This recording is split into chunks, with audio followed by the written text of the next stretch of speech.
Warning. This program may contain material of an explicit or graphic nature. Viewer discretion is advised.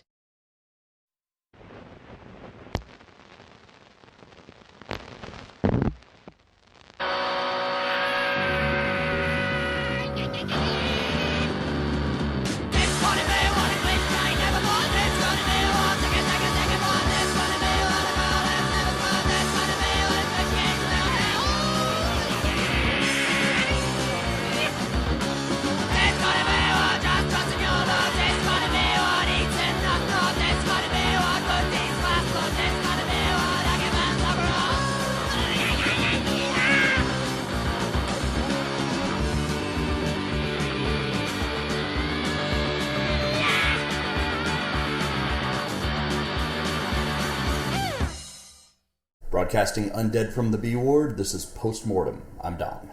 And I'm JD, and today we're going to give you the top 5 haunted houses. Yes, and we have our first official in-studio guest, not on the phone, not a Skype recording. And not just some bum who comes and hangs out sometimes. Yes, indeed, not just somebody who sleeps on the couch. It's not the guy on the couch. Right. It's the other guy on the couch, the guy who was invited here, not the guy who just keeps sleeping here. Like you don't know why he's here. Yeah. Owner of the Thrash House Gym and my friend, Jason Carrillo. How you doing? I'm very well. Good afternoon, boys and ghouls. Thanks for coming on the Postmortem Show. We appreciate it, and we're going to talk a lot about the best haunted houses, haunts, and attraction in California that people can go. And I know you've been to a lot of them, right? Been to most of them, yeah. Yeah, 16 this year, right? Something like 16, 17. 16, 17 this year. The haunted house economy alive. Yes.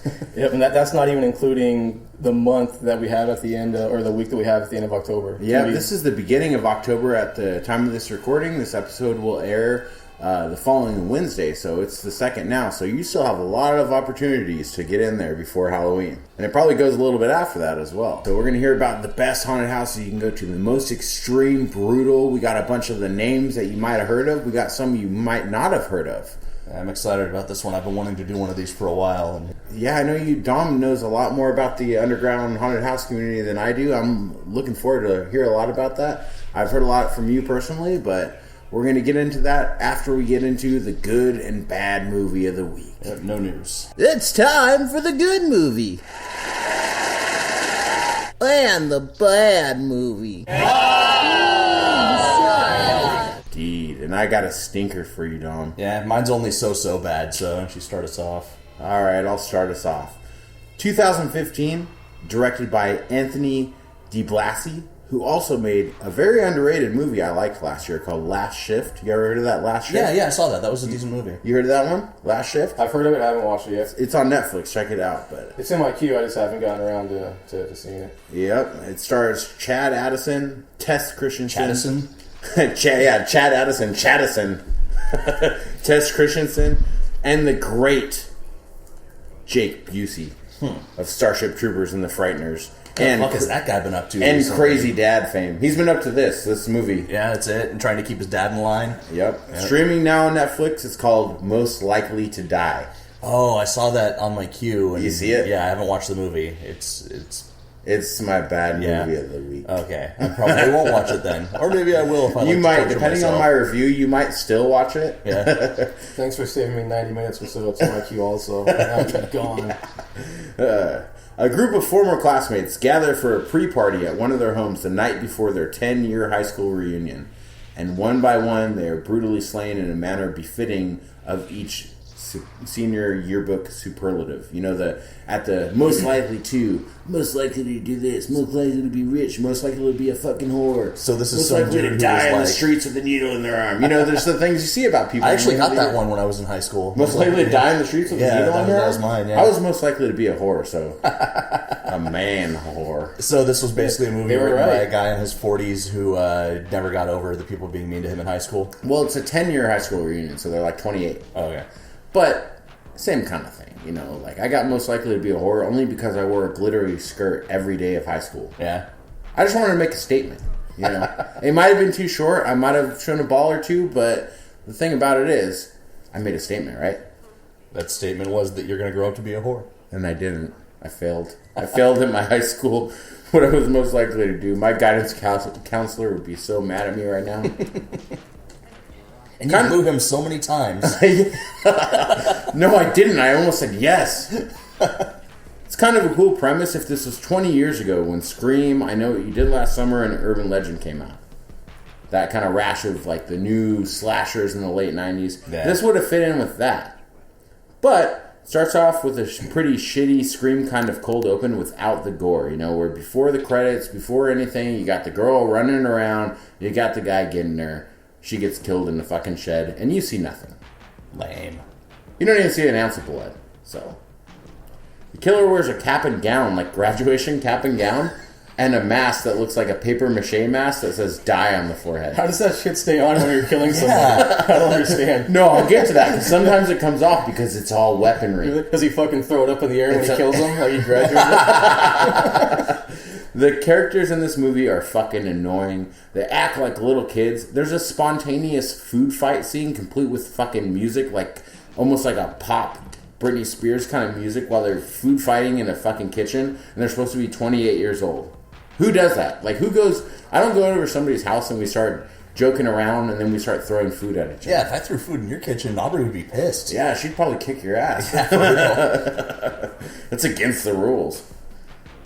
So like I said, it's pretty annoying, but 2 deaths in, not a drop of blood had been shed. So I saw 2 deaths. One was a strangulation. One, a guy got pulled into a shed and you could hear sounds. And there's some TNA when Jake Busey... Jake Busey TNA? No, that's our rating system. I had an idea for a rating system this week, but Jake Busey TNA is a little bit better. So we'll go with that. But Jake Busey is kind of like a weird kind of burnout kind of guy. He's got like yellow teeth. He's all fucking unshaven in his scraggly hair. And he in the looks, movie, right? Because you're kind of describing him in real life, probably. He's playing his dad. Is Jake Busey as himself? Yeah, as himself. So they just kind of filmed him. He didn't know it was a movie. He didn't act. He was just there watching some girl change out of various bikinis through the window. He just saw it, so he was watching and they're like, "Oh fuck, is that Jake Busey? Fuck it, let's use him." Then he'll do it for a cheeseburger, and he gets to see some titties. He's in. You don't even got to pay him. But he dies while watching the TNA. He's in the movie for about 10-15 minutes total. But he's like the biggest actor in this movie.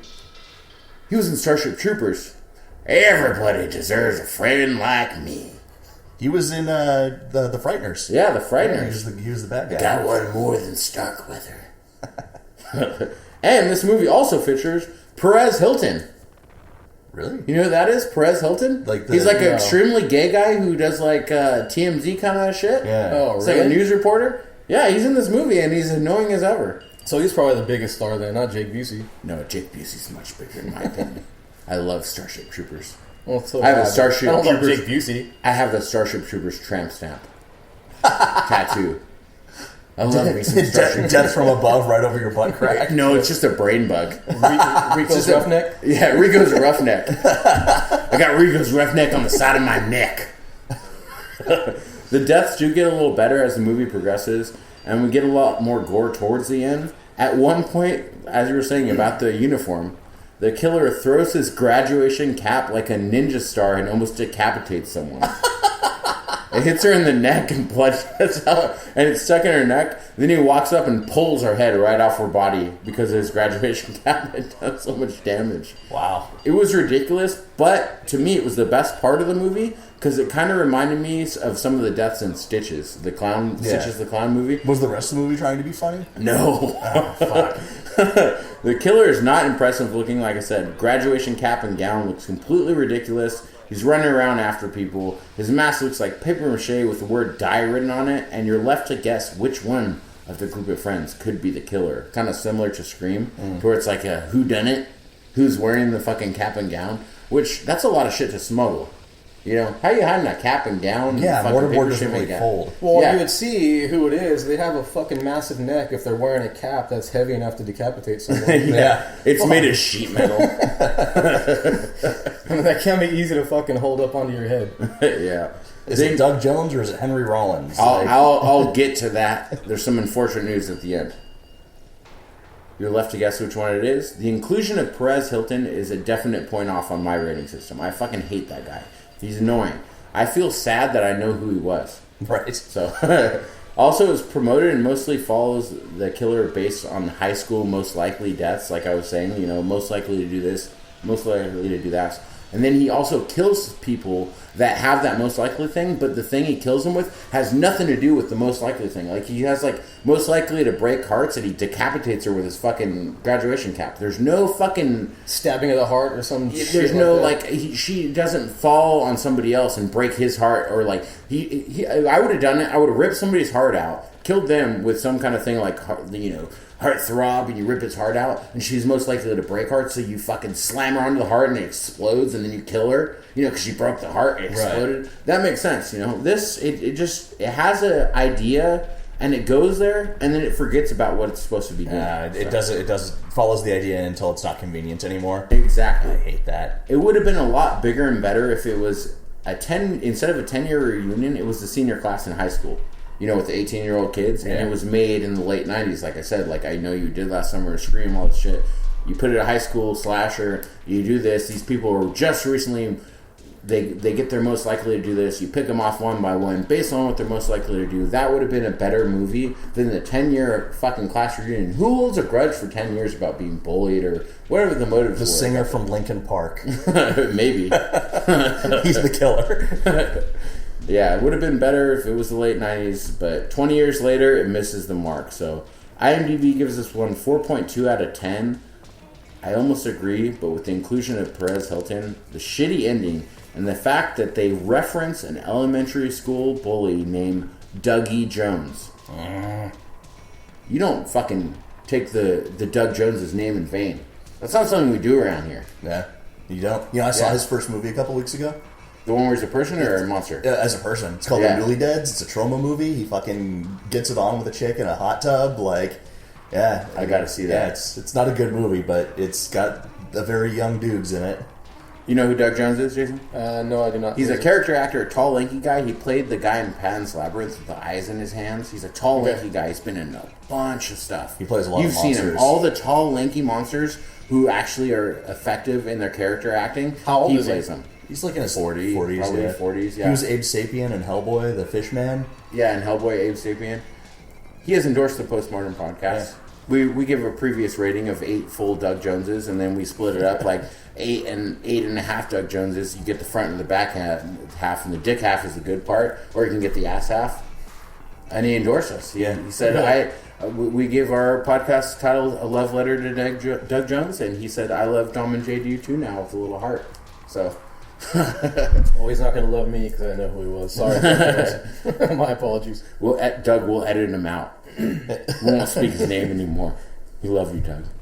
Like I said, IMDb gives it 4.2 out of 10. I'm going to give it 3.5 Peeping Jake Busey's. Or what was the better one? Peeping Tom Jake Busey's was what my original was. Peeping, yeah. I can't remember what the other one is. So let's just go with the Peeping Jake Busey's. PBJ's. And you don't drag the dude's name into your shitty movie unless he's getting a check. That's right. You're going to call your bully Dougie Jones. You need to send Doug Jones some envelope money. That's right. Little Billy Blade P.O. there. Give him $20. That's the standard, right? That's the going rate, yeah. All right, what's your bad movie this week? My bad movie is a 1990 horror flick called Blood Salvage. Directed by a guy named Tucker Johnson, never heard of before. Tucker Johnson? Like Tuck Your Johnson? Yeah, that's exactly what it is. Hey, bro, do you tuck? Do you lift? How much you bench? How much you squat? Would you fuck me? I'd fuck me. It's a Buffalo Bill Tucker Johnson. The story of this movie is there's a backwoods hillbilly mechanic who is also a religious fanatic and wannabe surgeon. He kidnaps travelers. That's a man of many talents. Yeah. He kidnaps travelers, cuts out their organs, and sells them on the black market. And he becomes obsessed with a paraplegic beauty queen, kidnaps her, and attempts to fix her non-working legs by exposing her to bizarre experimental surgical practices. This is your bad movie? Yeah. That sounds amazing. I wanted to like this movie so much. John Saxon's in it. Fucking the dad from Nightmare on Elm Street. Oh, really? I wanted to like this movie so bad, and I couldn't. It couldn't decide if it wanted to be a horror movie or a comedy, and like the transitions between it were too jarring. Like at one point, I think that the producer probably saw Motel Hell and decided they wanted to take their own spin on it, but didn't quite have a sick enough mind to come up with the weirdness necessary to make the story entertaining. It was just these jarring jumps back and forth, and it was weird, but not in the right way. It was just like you'd watch these weird ass things happen, and there would be no impact to them. It just drags. The story's punctuated by some okay botched surgery gore scene, and he like does hellfire and brimstone preaching while he's doing the surgery, but it's not enough to keep the dryness of the rest of the movie interesting. Especially because the it girl is annoying as fuck. She's utterly useless. She's bitchy the whole time. I just wanted her to die. She was shitty to her family before she got kidnapped. She was shitty and whiny and useless the whole time. Like, it's basically he took Franklin from Texas Chainsaw Massacre and put him into Barbie's body. Oh. Yeah. And then added, like, all of the... So she's the paraplegic. Yeah. So, in our last episode, we talked a lot about, when people are paraplegic, for some reason their dick works. That's actually going to be in our next episode. Oh, our next... time traveling. God damn it. Why do we record 2 episodes in one day and then go back and forth? Don't listen to that till next week. It didn't happen. JD is not a time traveler. You're getting a glimpse of paraplegic dicks. From the future. From the future. Back to the future. No Biff cannons, only Biff the dog. Continue. Yes. So if you took Franklin from Texas Chainsaw Massacre, put him in a beauty queen's body, and then added all of the entitlement and self-absorption that comes with it, that's what you get. Only she doesn't die right off the bat like Franklin does. The movie would have been so much better without her. The only sympathetic character was Roy, who was the bad guy's retarded son, who was basically a big kid that just did what he told the whole time, even though he felt bad for hurting people. And everyone else is just a pale ripoff of better characters from other movies. The hillbilly surgeon was played by a dude named Danny Nelson, who's been in a shitload of movies, but I didn't recognize him from anything. And he brought some craziness to the part, like some zeal to it, but I think they just gave him too much. Like, you're a hillbilly, you're a mechanic, you're a surgeon, you're a religious fanatic, and it was just... It's like... That's a lot to study. Yeah, it's like you pile too much on your sandwich, and you can't taste any of it. Can't even fit your mouth around it. Yeah. Basically, it could have used some serious pruning. There was some work put into the production. The sets and camera work and the special effects and the music were all decent, though not groundbreaking. This wasn't like a cheap Z-grade schlock fest. It just suffered from a shitty derivative script and did nothing to expand or enhance the genre. Ultimately, it lacked the sheer madness that made movies like Motel Hell and Texas Chainsaw Massacre good. I mean, even Dr. Giggles was crazier than this movie. And he had less... He was only a surgeon. Yeah. He didn't have as many talents. Yeah. He's like the Shiva of horror movies. Yeah. He's got all the different arms with different things he's doing at once. Too many things going on, and it's just a fucking mess. It aimed for crazy and never quite got there, which made all of the glaring flaws even more obvious. So I'm going to give this 4.5 out of 10 Peeping Tom Gary Busey. Or Jake Busey. Jake Busey's, yeah, the son. Gary Busey's been convicted thrice over. It's not as funny. He can't even leave. He can't even leave his house. Yeah. He's got the ankle bracelet. Yeah, it beeps. Yeah. While you're hearing the beep in one ear with your left ear, Jake Busey's in your right window staring at you. You hear the fapping. When you're out of the shower. You hear the fapping as your towel drops. And he hangs his head in shame. And then through the wall you hear Gary Busey say, "I'm so proud of you, son." Get me 2, Utah. Get me 2. Alright, that's the bad movie of the week. Yeah. I got a good movie. Pretty good movie. And something that we have talked about on previous episodes that we were looking forward to. Okay. 2016 adventure, sci-fi, horror, dramedy comedy.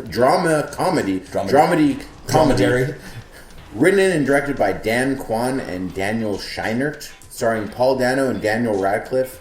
It's called Swiss Army Man. Yeah. I haven't watched it. You heard about this one? You heard about Swiss Army Man, Jason? No, I haven't. Okay. So, Hank, played by Paul Dano, who is the priest guy in There Will Be Blood, stranded on a desert island, about to kill himself, notices a corpse washed up on the beach. He befriends it and names it Manny. It's played by fucking Harry Potter, Daniel Radcliffe. Well, I mean, most things that I see with his name on it that are, like, was it Tusk? Horns, yeah. Yeah, just a little, Horns, hesitant to watch, just because, I mean, how crazy is it going to be? Horns is good, though, yeah. Fucking Daniel Radcliffe, whatever his name is, you know, so... Have you seen Horns? Yes. I mean, I didn't like it. You don't like it? I didn't like it at all. He did Equus, and that was like a play about fucking horses. Harry Potter fucks horses. That's a good rating system for next week. Does he really? I'm gonna watch that. Harry Potter and the Equine Bone. Have you guys funny. seen the movie? Okay, before I'm gonna go on a tangent. I'll get back to my review of Swiss Army Man. But have you seen the movie Zoo? Yes, that documentary. About the guy who gets fucked to death by the horse. What? Yeah, there's a documentary about Yeah. people that fuck animals. Yeah, That's probably the like guy what, dies 10, from- 10 years old or something. Yeah, it's 2009. He got fucked to death by horses. Wow. Like a gang of horses? Like he got gang raped to death by No, horses? he just fucked up his internal organ because he loved the horse cock. Huh. All right. Fuck. I mean, if you're going to go big. Anyways, it's like Freddy got fingered when he's masturbating the horse, except for he does more than that. He just puts it in his butt. Ugh. Ouch. It's a lot of lube. Anyways, Daniel Radcliffe washes up on the shore. He discovers that this body... Did the horse fuck him to death? Maybe. That might have been the last movie at the time. This is actually a sequel to Zoo. It's called Swiss Army Man. Oh, wasn't it? Equus, yeah. The scene you don't see at the end is where they catapult him into the ocean after getting fucked to death by a horse. So he washes up on the beach, and they realize that he's not just a corpse.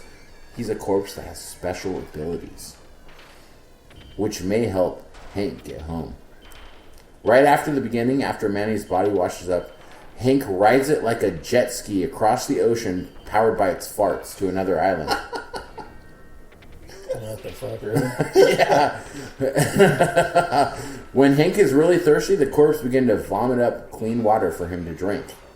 When it begins to fucking lightning and storm, Hank gets terrified and punches it in the face, and he begins to talk normally, but doesn't remember his life and isn't able to move. So the corpse begins to talk to him.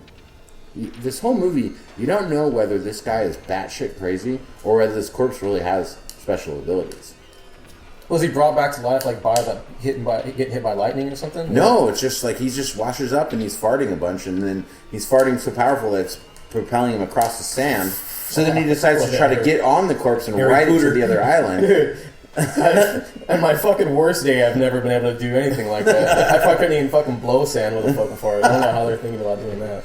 Hank begins to explain everything about life to Manny the corpse and creates complex sets out of like bamboo and like palm leaves and things like that on the island to like do like movie sets to tell him like about life. Like he creates a bus and he puts on like a wig and he plays this girl and he's talking about this girl walked by him on the bus and he loved her, but he makes him think it's him because he wants him to help him get to safety.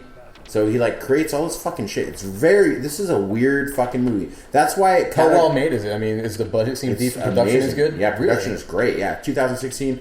And I said it's adventure, sci-fi, horror, drama, comedy. It's fucking everything. You got a little bit of everything. Even a little romance, you know? With the horse. But that was in the prequel.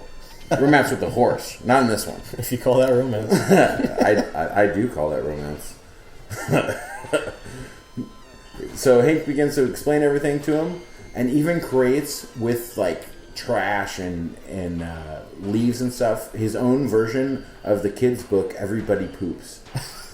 You know the book Everybody Poops that you read to your kid, shows them about pooping. He creates that to tell him about his farts and like that he's trying to poop. So he's in the struggle. And there's an internal conflict of the corpse that he wants to poop, but he doesn't know how. Well, doesn't it just happen? I mean, the only part crazy. You think there'd be particles of shit coming out with it? You know, similar to the quadriplegics, which we'll get into next episode. Right. The only part of Manny that can move is his erection, which becomes kind of a compass guiding Hank back to civilization. You have to follow the boner back to your home. I'm gonna have to watch this tonight. You have to watch sounds like it. a fucking joke. It's fucking weird, dude. It's a weird ass movie. The whole time you're left to wonder whether he's just crazy or is the corpse really talking. Although it does get a little sappy at some parts, that's my only complaint. I really enjoyed it. Wow. It was a good hour 40 or hour 30, whatever it was, spent. It was weird as fuck. I can safely say that I've seen a lot of movies. Thousands and thousands of movies and horror movies. This is the weirdest movie I've ever seen. I've never seen anything like it. Wow. I've never seen anything like that. I've seen a lot of weird shit. You know, we've reviewed a lot of weird shit on this here podcast. Yeah, for sure. But I've never seen anything like this movie. Well, fuck, dude. Look at your walls. Really? You're going to say that's the fucking craziest thing you saw? That's nuts. It's not crazy. It's weird. Well, weird and crazy. It's not disturbing. It's weird in like a goofy kind of... It's like... if this movie's filmed through the eyes of a child. Okay, look, if whatever my fucking head is like imagining with what you described, if it's anything like that, I'm fucking all over it. It is. Just forgive. That just sounds nuts. Forgive the sappiness. That's all I say. I mean, come on, a fucking Harry Potter dick compass. I mean, yeah. It's insane. That should have been our rating system. Yeah. We're switching our rating system right now. A farting corpse jet ski? Yeah. Yeah, like who gave up the money to fucking produce this shit? You got two name actors, they want to make it, someone's going to get behind it. So that's why it wasn't in theaters, is because who would put out this big advertising budget? It's like Goodwill Hunting, but with a corpse on an island. It's essentially two people. This whole movie is those two people. Really? Paul Dano, who's an amazing actor, and Daniel Radcliffe, even though he's Harry Potter, he does have some chops. Yeah. So that's why it's like a passion project. You gotta make this farting jet ski. I sort of look at Daniel Radcliffe like you look at Justin Timberlake. Like, Justin Timberlake started with NSYNC, and that fucking sucks. But he's really funny on Saturday Night Live. It's hilarious. Yeah. It's just, it's a job. And he's a talented guy. Yeah. He had to pay his dues, and he had to be in the shitter for a while. It's true. The best parts of this movie are the dialogue and the sense of humor. That's what really got me. The bonds of friends between a boy and a farting corpse. It's a classic buddy movie. IMDb. They should be cops. There should be a sequel where they're cops. IMDb gives it a surprising 7.5, which is pretty high for IMDb. Yeah, that's pretty good. I will go with 8.4 Harry Potter dick compasses. Wow. A ringing endorsement from me here. Yeah, I was waiting to watch it until you reviewed it. I'm going to check it out. Yeah, you should. It's fucking weird. Where do you find it? I can share it with you if you like. Yeah, I'll let you borrow it. So, Dom. Cool.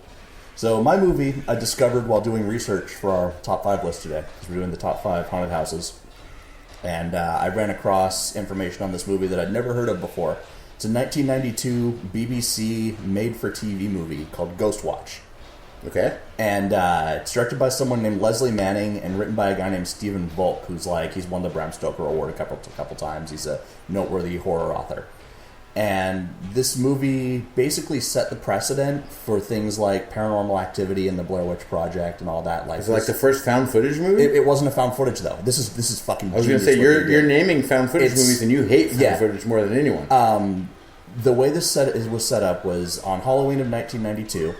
A BBC News crew, portrayed by actual BBC TV news reporters and TV presenters, playing themselves, perform a paranormal investigation on a house said to be the center of poltergeist phenomenon that's terrorizing the entire neighborhood.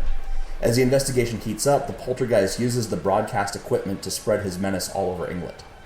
So the way they did this is, they filmed the ghost hunt shit using this chick who was a British news presenter and children's show host, playing herself, working with these kids who live in a haunted house. And then they had this guy who was like one of the most respected TV presenters hosting from the studio. And he was hosting live and interacting with the pre-filmed footage of them doing the ghost hunt. And they would have people call in and share their ghost stories. And then there were actors playing like paranormal experts and stuff like that. Wow, so it's like a multifaceted kind of production to where you have a guy in the studio, you have the footage, you have the crowd interaction. Yeah. And then they would occasionally, as things started happening, they would have plants call in, and they'd be like, "I'm having paranormal activity at my house now." It's like when Geraldo opened up the Egyptian tomb. It's exactly like that. He did. I thought he just did the Al Capone shit. He opened up some tomb like in Egypt. It's like that time that Geraldo and nothing happened. There was nothing in there. Yeah. It was like a big moment where the whole world was watching, and there was nothing in there. And just then like later, Al Capone's vault. Yeah. And then, maybe it was Al Capone. Maybe I'm wrong. Yeah, I saw that shit when I was a kid, and everyone's fucking watching. What's in there? And he just walks in there. Nothing. Nothing in there. And then he sent some naked selfies later on. Yeah. Showed his dick. And that's going to be our graphic for this episode. So if you're squeamish, our graphic, when you might click on the iTunes by mistake, but it's going to be a naked picture of Geraldo. With Biff's head for the end of his dick. And actually, they kind of did something like that, similar to this, where early on, the paranormal experts kept debunking all of the ghost claims. Yeah. And then they caught one of the little kids creating, like, some of the ghostly effects. And so they're like, fuck it, we're going to pull out, like, whatever. Yeah. And then shit started happening. And one of the brilliant things was they set up this line for people to call in, and stuff started heating up, and they all thought it was real, because, mind you, there was no Blair Witch Project, there was no Ghost Hunters, there was no Paranormal Activity. Oh, so okay, I thought this was the movie, and the people calling in were not real people. No, it's real people calling in that thought it was real? It's half and half. But what happened was, when you called into the line initially, they'd be like, don't worry, this is fake. But so much shit started happening that so many people started calling in, especially after this like loved news reporter chick gets pulled into like a basement and you never see her again. People start calling in to be like, is she okay? Is she okay? And it got so many calls that the lines were busy. And as they were getting the busy lines in real life, poltergeist activity was happening in the studio for them to see. And this news presenter guy, who has been serious for his entire fucking career, like 30-year news career in England, gets possessed and starts fucking speaking in tongues and like rolling his eyes back in his head. That sounds awesome. A dude literally killed himself. It's like a prank show too. Yeah. Two families later sued the BBC because their kids saw it and got PTSD and had to go to therapy for it. And some guy killed himself? Yeah. The special effects, the whole thing, are excellent, especially for the time period. Really? Like, for 92? Yeah, for 92, everything looks like it's like you can't see like the ropes moving around. Well, you got like Jacob's Ladder and shit like that back then. That was still like superb. And because it was BBC TV, it still had that BBC TV look. Government budget. Where they could mask things with it. But when shit starts going crazy and like stuff starts going wrong, it actually looks like there's technical difficulties. And like, you know that show Red Dwarf? Have you ever seen that? It was like a BBC sci-fi show. It was like a sci-fi. I know what it is, but I've never seen it. Yeah. It's like a Star Trek, but England, right? But it's comedy. It's like Hitchhiker's Guide to the Galaxy, kind of. Oh, okay. And they had a guy who was a star of that show playing himself, and he was out like interviewing people on the street and like getting ghost stories from them and stuff like that. And so the whole thing just seems so natural and so real, and mixed in with all of these actual, personalities that people have known from TV for years, that England lost its fucking mind. And they actually wouldn't rebroadcast this show because they wanted to do it every year. But they wouldn't even rebroadcast the original one for 10 years. They had locked it up in a fucking vault, didn't put it out on video or anything. It's kind of like when what's his name fucking War of the Worlds, and you read it on the radio. Yeah. And everyone thought it was real, and they started freaking the fuck out. It's kind of like that. Yeah, but on TV. Yeah. And then they finally released it as a movie, and I was able to get my hands on it. And I got to see this shit. Yeah, I'll get it to you. It's an extremely solid piece of experimental filmmaking in and of itself, and then all of the shit that happened with it, like the whole, the backstory, everything just makes it fucking amazing. As a movie by itself, I would give it like a 7.5, maybe even an 8. Really? I'm going to bump it up to 8.5 because of like how just the coolness factor. 8.5 Harry Potter dick compasses. Yep, 8.5 out of 10 Harry Potter dick compasses. That's another reason to kill yourself. So your dick is more useful? No, just so Harry Potter's not pointing at you with his fucking dead dick anymore. Fair enough. Rigor mortis has set in. There's more than one meaning of the word stiff. A stiff with a stiffy. A stiff with a stiffy. Yep. Alright, so that's the good and the bad movie this week. We'll be back with our interview. And then the top 5 haunted houses. Hi, thanks for listening to the Postmortem Podcast. If you want to support us, go to our website at www.postmortemshow.com and click the Amazon link. By clicking on the Amazon banner, Amazon will give a small percentage of the purchase price of your item back to the Postmortem Podcast at no additional cost to you. That's right. It doesn't cost you any money. We get money. You want us to keep doing this? You want more Doug Jones talk? You want more dick and fart talk? I don't care. We're going to do it. Fund our filthy, filthy habits. Yes, and they are many and they are fast. And most of them aren't legal. Yes. Click the banner. Just do it. Come on, don't be a dick. Give us money. We're back, and we're going to hear about some of the best and most extreme haunts that California has ever seen with my buddy, my pal, my friend, my heterosexual life mate. Oh, no, that's fine. I thought you were looking past me. I was like, no, I was looking directly in your eyes. Maybe I shouldn't be sitting between you guys. Whoa. You guys should be... I'll stop holding your hand. You're in what they call the splatter zone, like in the Gallagher shows. Jason Carrillo, owner of the Thrash House Gym, and haunt enthusiast. That is me. Aficionado. That is me. Aficionado. So what got you into this? What got you started? Did you just see them online or something? No, well, I mean, I was going to, like, Knott's Scary Farm every year, probably, like, the past 10 or 12 years. You know, we'll go and just spend a few days down in L.A., you know, stay at the Knott's Hotel and just go to the Halloween haunt they have there. We started looking, you know, we've actually first heard about Blackout, you know, a couple years ago. And What is Blackout? Can you describe Blackout is it's almost like the original extreme haunt. Yeah. You know, so... You know, we heard about that, and then we just started looking for other haunts, you know, that are just a little more extreme than what Knott's was. I mean, Knott's is cool and everything, you know, but you do that for 10 years, you kind of, you want a little bit more at some point. To it. Yeah, just like how we watch horror movies. Yeah, I mean, now we start out with Friday the 13th, we end up at Regurgitated Sacrifice. It's a natural progression. It's a progression. Yeah, you know, I mean, it's fun to go to Knott's and stuff like that. We still like it, you know, but we kind of want a little bit more. So we just started researching them a bit, and... What was coming up really soon when we were doing that was one of the horror conventions down in Pasadena, Scare LA. So we decided, we decided to go there, and you know, there are a lot of that have like mini haunts or like demonstrations and stuff like that. So we did one of the Alone shows there, and after that, it was just hunting them down, going to them as often as we could. Yeah. You know, I mean, it's when you go to some good ones, you really, really, really... get into it, huh? Bites his teeth in you and you got to get more. Yeah, it's crazy. Like an addiction. Yeah, I wouldn't call it an addiction, but I mean, the thing is, like, it's such a crazy experience. You're never going to experience that anywhere else, right. You know, and when you go through a good one, oh man, like it takes a couple days to kind of come down from that, like an emotional like catharsis kind of. Yeah, for the listeners who don't really know, life, can I explain what separates an extreme haunt from, say, Knott's Scary Farm or Universal Studios? A lot of the extreme haunts you'll go through on your own. You got to sign a waiver. Without your friend, yeah. Yeah, I mean, you know, they can touch you, you know, things like that. I mean, they'll push you around. You know, I mean. The level of like physical intensity, it just kind of varies between all of them, you know. But I mean, that's really about it. Knott's, you kind of get herded through, you know. You take in the scenery, you know. You have like it's just visual though. Yeah, it's like, you know, actors come out and do like a little jump scare real quick, you know, and then you just kind of like go on, you laugh it off, you know. Have you been to Halloween Horror Nights?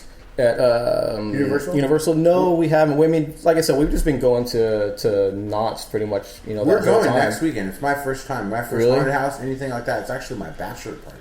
It's a short notice thing. Really? We're doing Halloween Horror Nights. So. What day? Friday.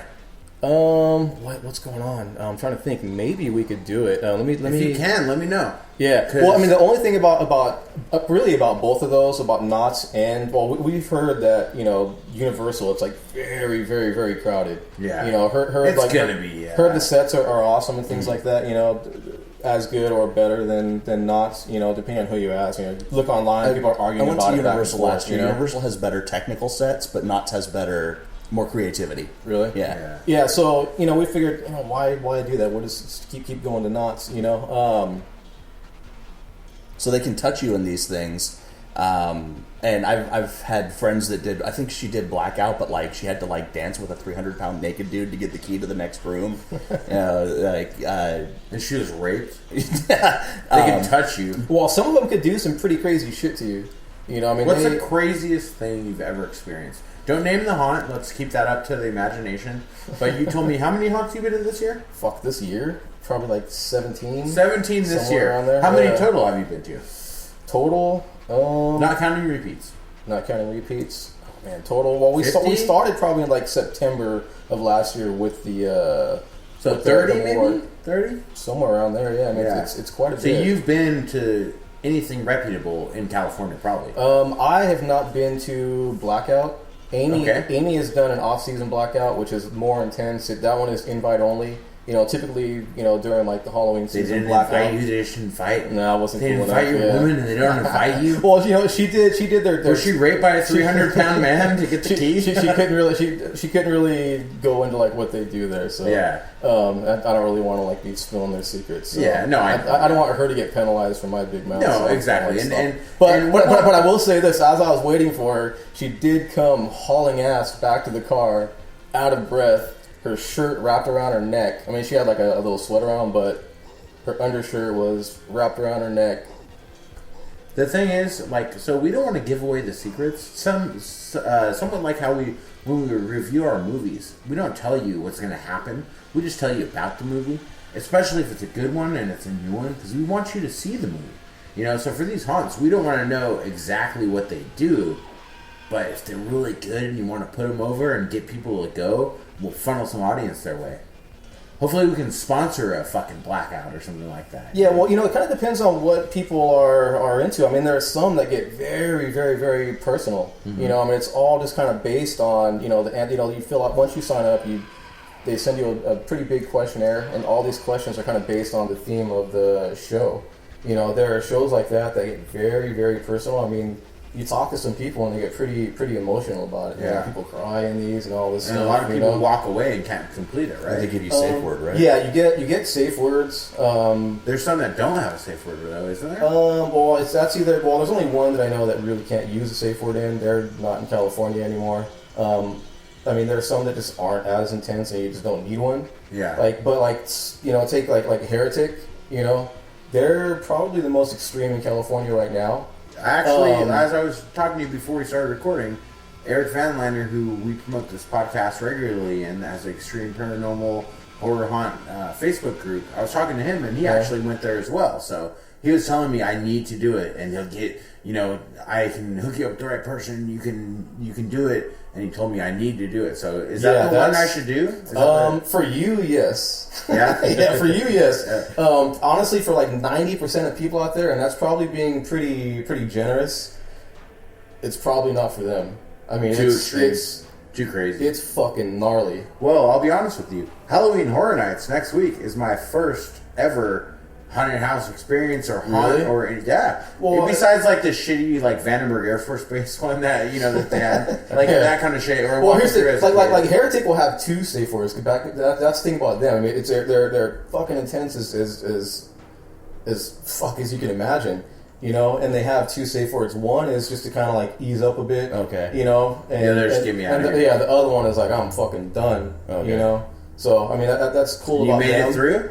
Yeah, I mean, I didn't call shit. I came very close to calling the ease up. There's one point, man. We don't want to ask what happened because we don't want to give away the secrets of what they do there. Is there any that you haven't made it through? I'll tell you this. It had to do with fucking water and my breath.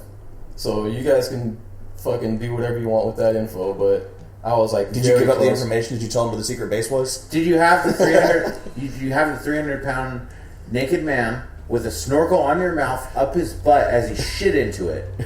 And it's kind of a water because he had diarrhea. But it's not that extreme. No. But was that the closest you ever made to like not making it through, or are you not? Oh, dude, I've never even considered in any fucking haunt or immersive experience like saying a safe word.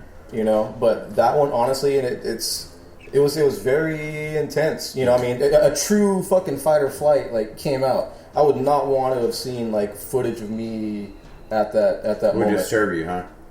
Yeah. I just wouldn't want to see it. That's the thing. I mean, are you glad to see footage of yourself? Like, are there ones that do that? I'm sure this. I don't know. I mean, are you glad you did it? I'm very happy that I did it. Yeah, I'm glad I did it. So you would recommend anyone who's an enthusiast of this kind of shit, extreme haunts and shit, to go check it out. Like you said, 90% people can't do it. I would say do a couple of the ones that are less extreme before you go to that one, because I'm not saying people can't make it through. Yeah. You know, I'm not saying that it's like beyond their capabilities, you know, physically or mentally, but you're probably not prepared for like what the fuck goes on in there. Yeah. What would you say is a good start? Like, what would be a good foot in the door? Oh man. And again, it depends on the kind of things you like. If you like things more personal, like Screenshot Productions, you know, they're the ones that really go deep into, you know, your personal story. Mm-hmm. You know, they kind of try to head shrink you a little bit. Okay. You know, I mean, it's a pretty cool, interesting experience that they do. You know, they're not really physical. You know, a lot of it is like emotional shit. Okay. You know, things like that. So there's that. They're not gonna beat you up and stuff. No, like they don't do anything like that. No. What's the average cost range for a good haunt? I'm not talking like probably like Halloween Horror Nights. $50-$60 somewhere. That's it, huh? For the good ones? Because it's a smaller range, but like Halloween Horror Nights is expensive. It was my bachelor party, so that my ticket got paid for me, but it's like $200 or some shit. For Halloween Horror Nights? Wasn't it? Yeah, it's pretty fucking Get the pricey. fuck out of here, really? Yeah. Yeah. Well, But every time we go to Knott's, we get like the fast passes and like all the skeleton key rooms and all that shit, just so we can bypass all the fucking lines.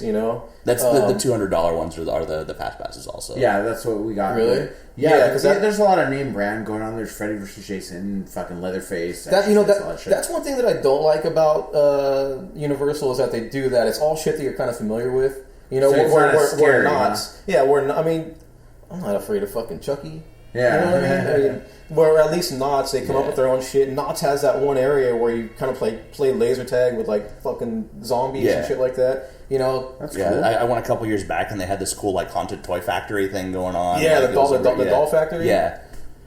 Though I gotta say, at last year's Universal Halloween Horror Nights, the Alien vs. Predator made it fucking awesome to walk into a room with an 8-foot tall animatronic queen alien standing in a fucking junkyard. That was awesome. But they fucking usher you right through. They're like, no, you can't even sit there and look at it. Yeah. I wanted to marvel at this thing, and they're like, no, you gotta keep the line going. Yeah, see, actually, they don't do anything like that at Knott's that I can remember. I mean, I've sat and just stood and looked at shit, that I wanted to just kind of take in a little bit more. Yeah. Never really been ushered. Not only that, but usually when we go, we'll go on a Sunday night. Mm-hmm. That's slower. Yeah, that's one of the things that we've fucking done for pretty much the whole time. Go on Sunday and it's not as bad. Okay. I think we've gone on like a Friday and Saturday night too, and we just said we'll never do it again. It's just not worth it. Yeah, too many people. So it's fucking ridiculous. Can you tell us, like, you've been at 16 this year? No, you got a list around there. here. I don't know. Fuck, this is what I've done. Can you tell us the ones you've been to this year? The names? So people can look it up and read about them? Screenshot Productions, Parturition. That was pretty cool. It was almost like simulating, your birth. Okay. That's cool. Pretty cool concept. Yeah, and again, that's one of the ones, they ask you, whether, what are your parents' name? Like, what were the complications of your birth? Things like that. I mean, it's a pretty extensive questionnaire, and they try to cater it to, to you. What would happen if you lied? What if I told them I was found at a fire station. I used to have 3 arms.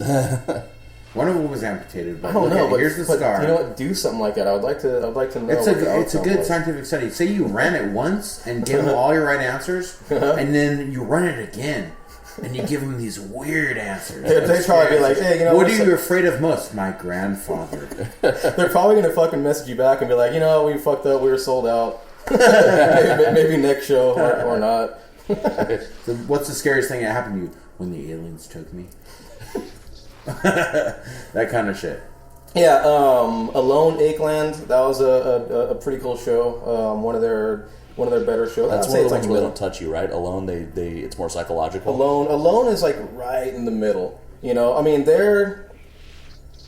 They kind of change. What they're doing over time. Like last year, the shows they had were just fucking insane. I mean, they were just so awesome, They seem to be changing. That's when you told me, like, you need to go. I think you messaged me when you got there and said, hey, you need to go to this. Dude, when Alone is on, fuck, man, there's, like, nothing like it. Mm-hmm. I've been to 6 Alone shows.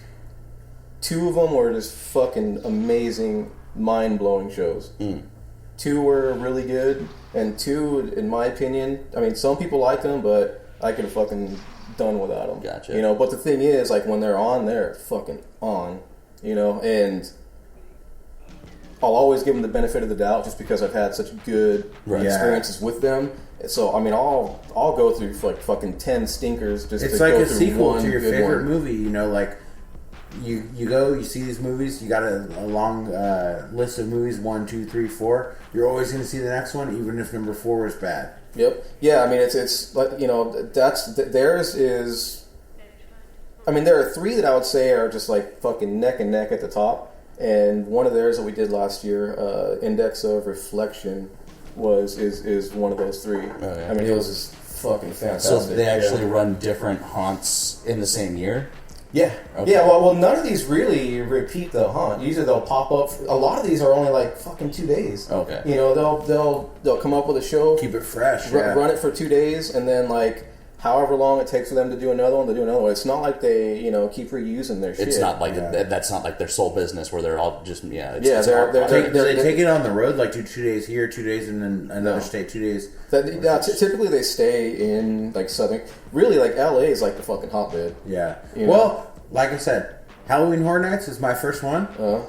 I promise you, as payment for you being our guest here on Postmortem, I'm going to go with you to the most. You tell me the worst, a horrible one that no beginner should ever been to, no one should ever go to, and I'm going to go with you. Well, okay. Well, if we can get tickets, that would be. It's called you guys having a match against BC Killer and. I get cut up by shit and beat up by large men all the time. Well, I know. I'm not afraid of them. I know that, but it's a little different because here's the thing, like psychological instead of physical. Huh? Well, it's different. That's the thing. I did like submission wrestling and shit like that for years. And choked out that film. Yeah. So I mean, I've always known how to like fucking stay calm in bad situations. You can't fucking breathe. How to lower your heart rate, things like that.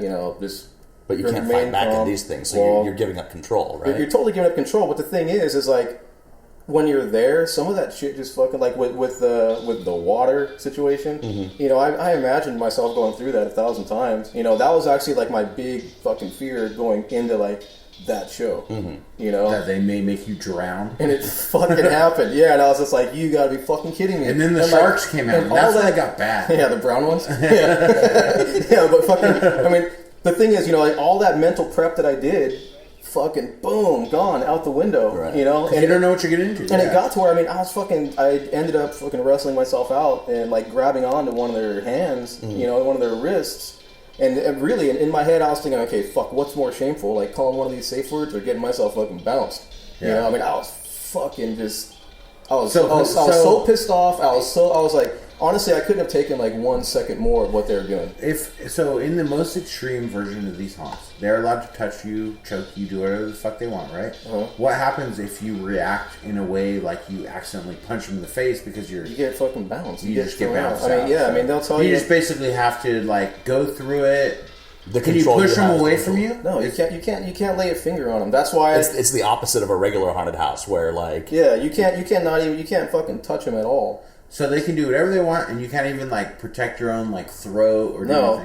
No, you can't do that. I just want to know for personal reference because Well, they'll tell you in the waiver, just like what you can and cannot do. Again, going back to as someone who hasn't done like Dom's been to a couple of these things. I haven't been to one of these extreme ones though. But you've been to like to those. I've worked haunted houses. I mean, again, going back to like Heretic, in the waiver that you sign.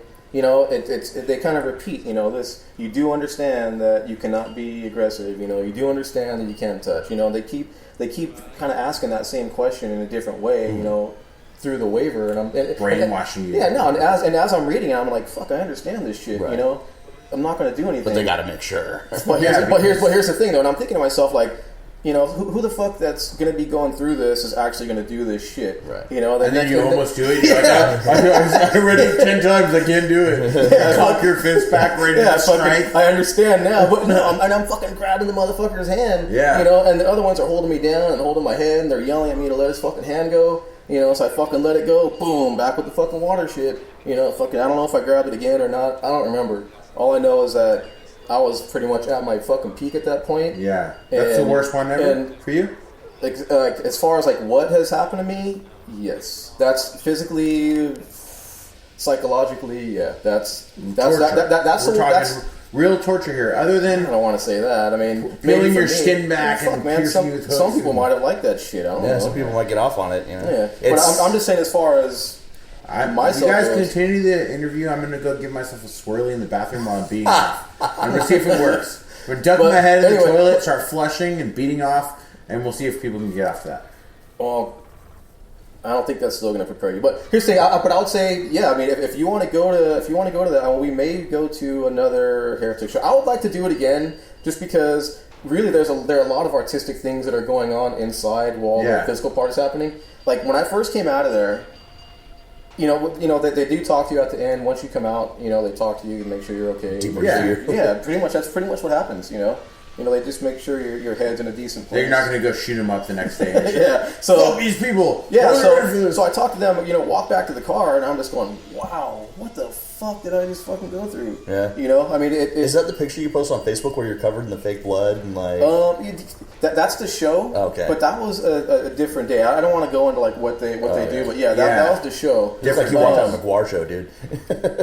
Fuck, dude, and that was like the night that like here's I will say this, that was a 2-night show, right? So I was pretty nervous going into the whole thing, you know, because I knew this was like definitely steps up as far as like the physical part of it from anything else that we'd done. Right. You know, I knew that going in, so I was pretty nervous about it. You know, so Friday happens, you know, they do the whole fake blood. That looked a lot worse than it was. Yeah. You know, I mean, they rough you up a little bit, but leaving that, I was like, okay, cool. You know, it's not as bad as people were fucking exaggerating about like what they've done before and all this shit. You know, so I was pretty calm going into the Saturday show, and that's when they just fucking let you have it. This is the calm before the storm. Oh, dude, yeah. So like, is it true that they take your phone and post pictures of you in the experience online? On Friday, that's what they did with this one. Yeah, that's what they did. That's what I heard. That's not the big one. That's the little one. That was the easy one. Yeah, I don't know if they typically do that. Not that I've known of doing them before. No, you didn't tell me that. Someone else told me that. So I've heard that from multiple people because I've been told I have probably got 2 or 3 other people that I know who have done this thing. That have told me about the Heretic show? Yeah. And with the fake blood, I saw a bunch of people posting it, and it always says "fuck Heretic" or "fuck you Heretic." Or shit. Yeah. Like you don't post that, right? They do that. They're doing that shit like as we were going through it. Yeah. So that's pretty cool, though. Are there cohesive stories to these things, or is it just an experience? Some of them have themes, like last year alone, they had like this Unweave the Rainbow. You know, all of their shows were based on like what happens when like light, you know, interacts with an object. Okay. You know, like reflection, refraction, absorption, all these things. You know. I heard there's one that like you're getting inducted into a cult. Yeah, the tension experience. That's a different one, huh? Oh, dude. But before we leave Heretic, they take your phone and post a selfie. They have to see what's on your phone first. So what I'm going to do, I'm going to tuck my dick into my belly button and wear a tutu and shit, and like I'm gonna break them. They're not going to want me back on Saturday. No, they'll probably hire you. I'm gonna get a give job. them the most worst lock screen ever when they pick up my phone. They don't even take the picture. They'll throw the phone and shatter. Well, what they did was you hand them the phone. You know, they ask for your phone. They tell you to open up your Facebook app, and then they just start, you know, fucking doing that shit. Okay. So it's not like, you know, they're like snooping around. Well, I'll make a secondary Facebook with a different name, with very compromising pictures in compromising situations. Do it. So tension is like the cult induction one. Yeah, it's more like an initiation. Okay. You know, they're trying to that one. You know, I got to say this: the tension experience is a massive scale haunt. I mean, as far as like one of the highest, like most upscale ones you can get to. Yeah, it's by far the absolute best as far as that goes. I mean, nothing fucking touches it right now. It's like. Is that the invite only one? No, that one. No, that one's actually gaining a lot of momentum as far as like word of mouth and shit. I've heard about the invite only one where they only take one person in, and you have to like get an invitation, and it's fucking crazy. I mean, Blackout. Amy did an off-season Blackout, which is that way. That's the way it is. Yeah. And I know Amy. I've known her for years. You know, we've all hung out, and she's a sweet girl. I never realized she was so fucking crazy. It's hard to imagine. You never would meeting her. You'd be like, "Oh, she's the sweetest person you ever did meet." And then she's like going and getting tortured. She's like, "Give me more." Yeah, I mean, from what I understand, you know, she actually took Heretic a lot better than I did. So, I mean, how true that is, I don't know. But they just walked her through. They didn't even do anything to her. They're all kicking you right in the balls repeatedly. They're like, "Oh, here's some gummy bears, Amy." Yeah, they let her kick me too. Come back in. In a mask. But yeah, fucking tension experience is like I said, going back to that, it's like a massive scale walkthrough haunt. I mean, it's like almost 3 hours long. Is it more mental or physical? It's more theatrical. Okay. That's the kind of stuff I like. It is somewhat physical, you know. I mean, but it's enough to where like people that have gone through like the most extreme haunts. I mean, it'll satisfy them, but it's not so much to where like, you know, someone who's newer to these things. Yeah, you're not worried about like getting hurt or something. No, you're not, unless you just like eat shit in there, you know. Right. But it's not going to be because of anything that they do. Well, even though I mean they do have a safe word. You know, for what you know, they're like tweeting, you know, on Friday night. You know, we've had 4 safe words called tonight. You know, it's not it's not one for fucking babies. It's not a walk in the park. Yeah, the thing it's is, too, though, dude, like with the most it's extreme right ones, there at that point. Huh? like they're not gonna kill you. You can't sign a waiver. If you sign a waiver and you die, it's not going to protect them. Yeah. Well, the way I look at it is it's not going to protect the industry. Right. I'd rather. They're going to get fucked. So Yeah. like, the whole thing is like I'd rather see.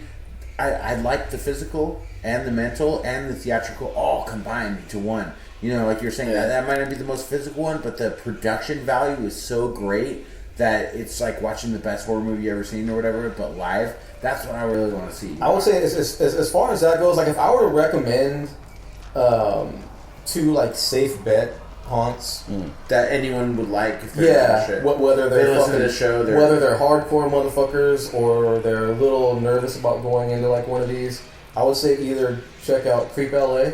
Okay. Creep LA. We did Creep LA last year. We got our tickets already for this year also. Creep LA. When is it? We're going the Thursday of the 24th. Is it this month or? October. Yeah, October.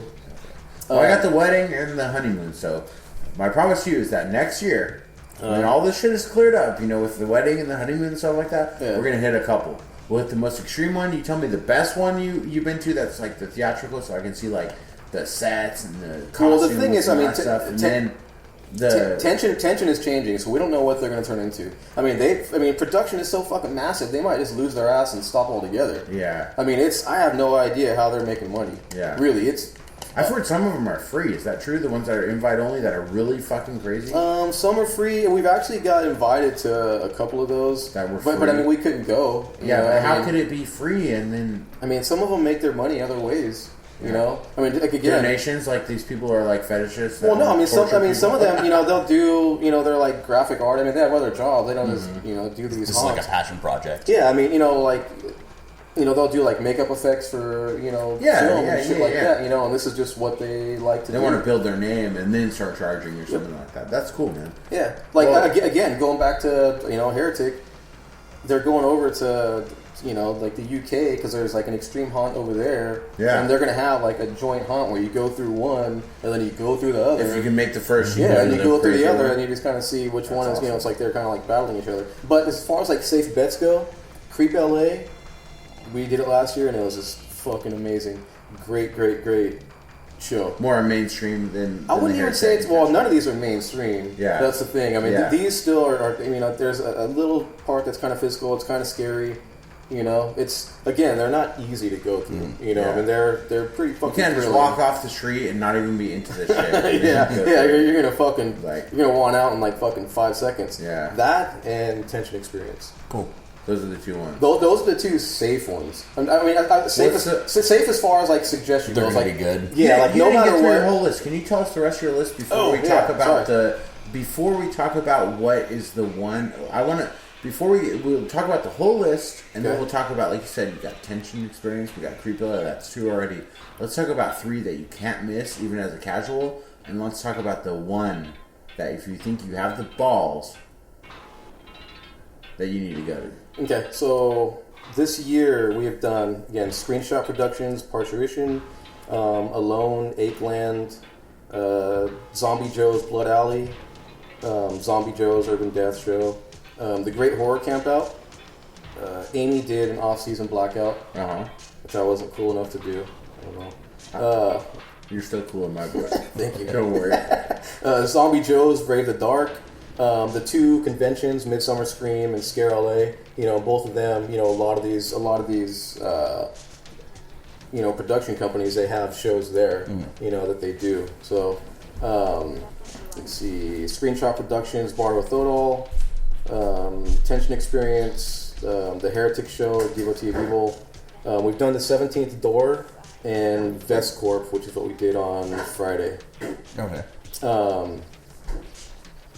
And that's it.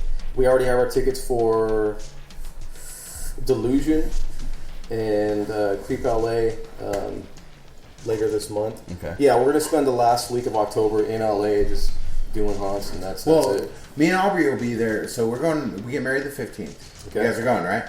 Yeah. We sent the RSVP back. Yeah, for sure. So we get married the 15th, right? Mm-hmm. We're going to go on a week-long honeymoon. We got 4 days. You're going to be in LA?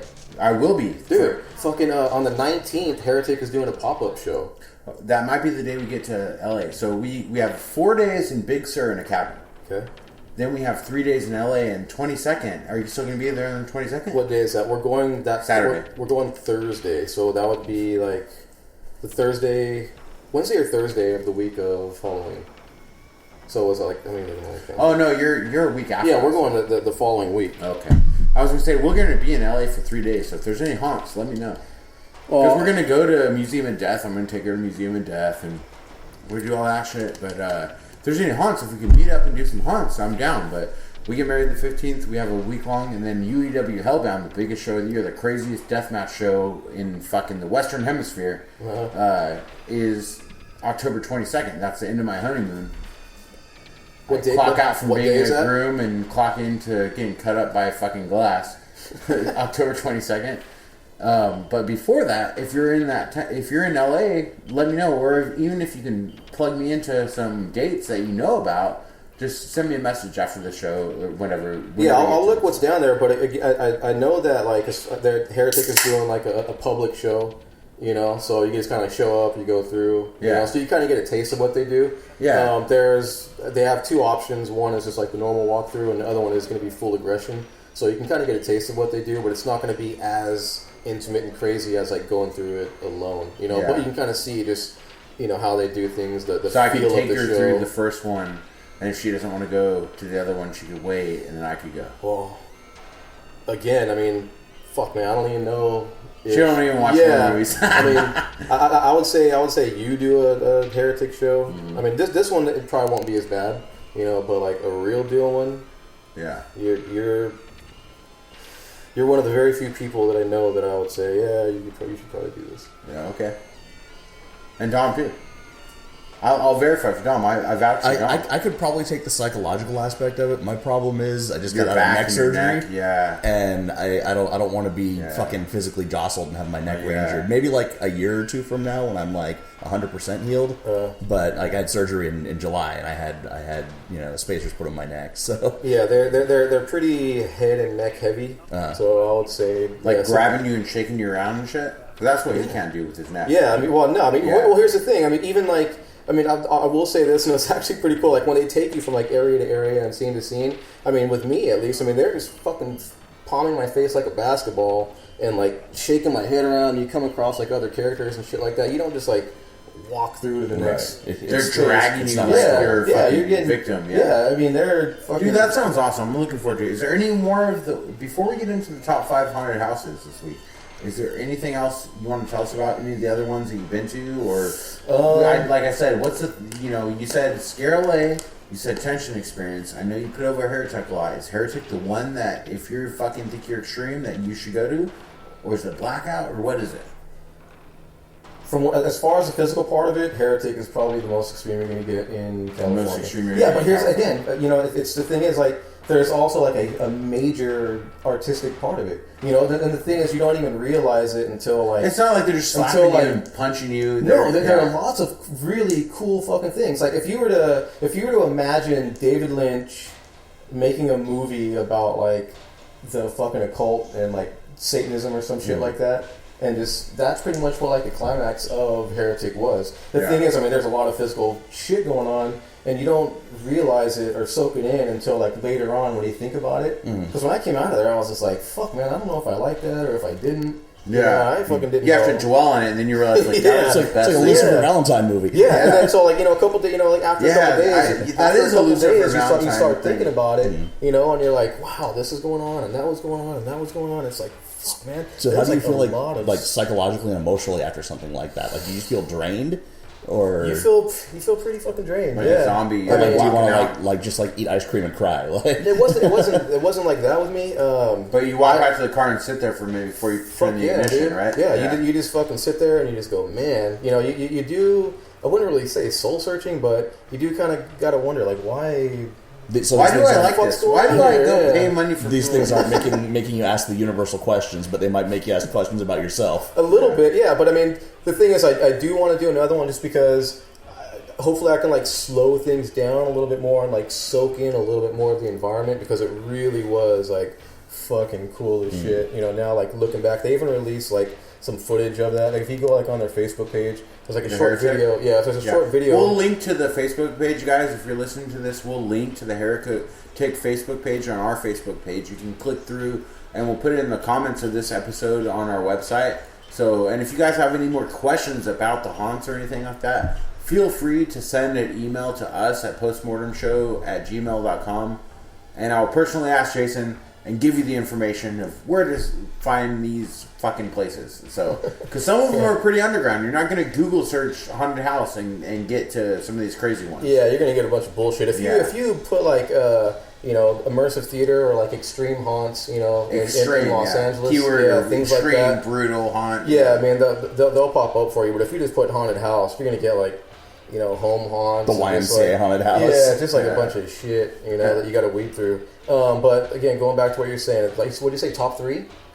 Yeah, you said Scare LA, you said Tension. Well, I would say anyone go to like Midsummer Scream and Scare LA, because those are the conventions. Those, I mean, there's safer, they're not even safer. Casual fans. It's a massive convention, and they have everything from like vendors, vendors where you can buy like fucking cakes that look like sliced up skin, books, art. They have like makeup effects demonstrations, things like that. Nice. But pretty much all of these production companies that do these haunts are going to be there doing like. So that's a major horror convention. Yeah, last year Scare LA and Midsummer Scream. Last year, HorrorCon LA it was called. It's a newer convention, but we were there.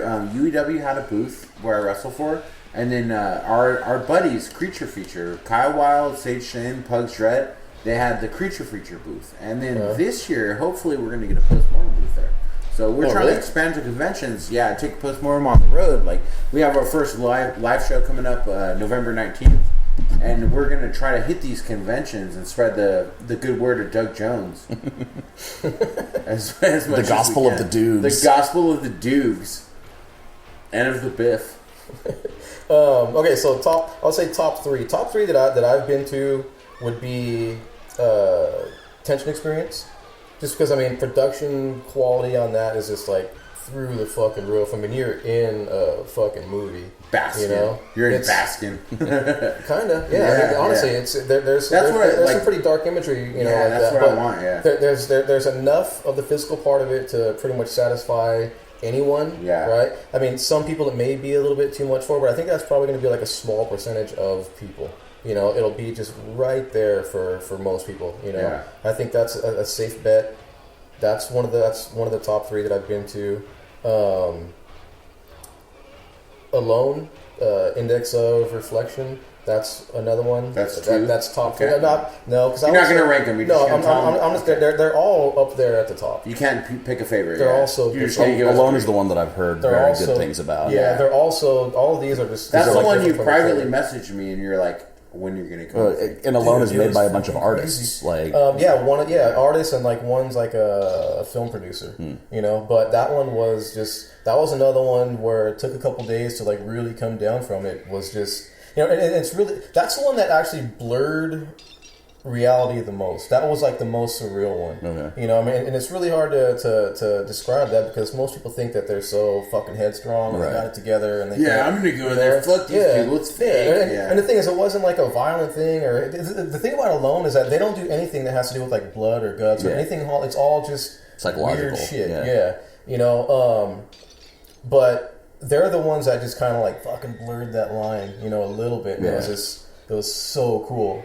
Yeah, another friend of mine who went and did it said she was she works in the music industry, and she knows a lot about sound and sound design, so she and I have a lot of good conversations about that stuff. They do a lot of good like sound sculptures and shit like that. Yeah, and she said that like she knew what they were doing, she could tell what they were doing because she knows the tricks, but they were basically inducing hallucinatory effects by using face cancellation, like auditory hallucinations, so you hear things that aren't there, and even though she knew what they were doing, it was still so powerfully done that like it affected her, Yeah, they're awesome. Again, so their shows are kind of all over the place, but I'll go through fucking 10 horrible Alone shows. Not that they put out horrible shows, but You know, I mean, They're 10 worst You shows. would. Yeah, You'd I mean, be willing to. I'd be willing. Yeah, I'd be. Their shows have been so good that I would be willing to go through a shit ton of bad ones just to like Get that experience another again, good one. a Yeah, good one, yeah. when they're on, they're just on.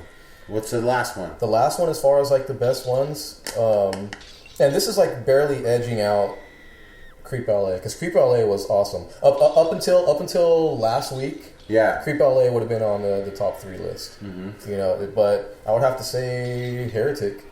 I think Heretic is the one for me. Honestly, I think so what too. you told me. Well, I think they would all be for you. I mean, you I have to agree. mind. I agree. The bad thing. And after this October hold with on. the wedding, I'll be good. I would say the bad thing about you doing Heretic first, possibly, would be like, fucking, where do you go from here now?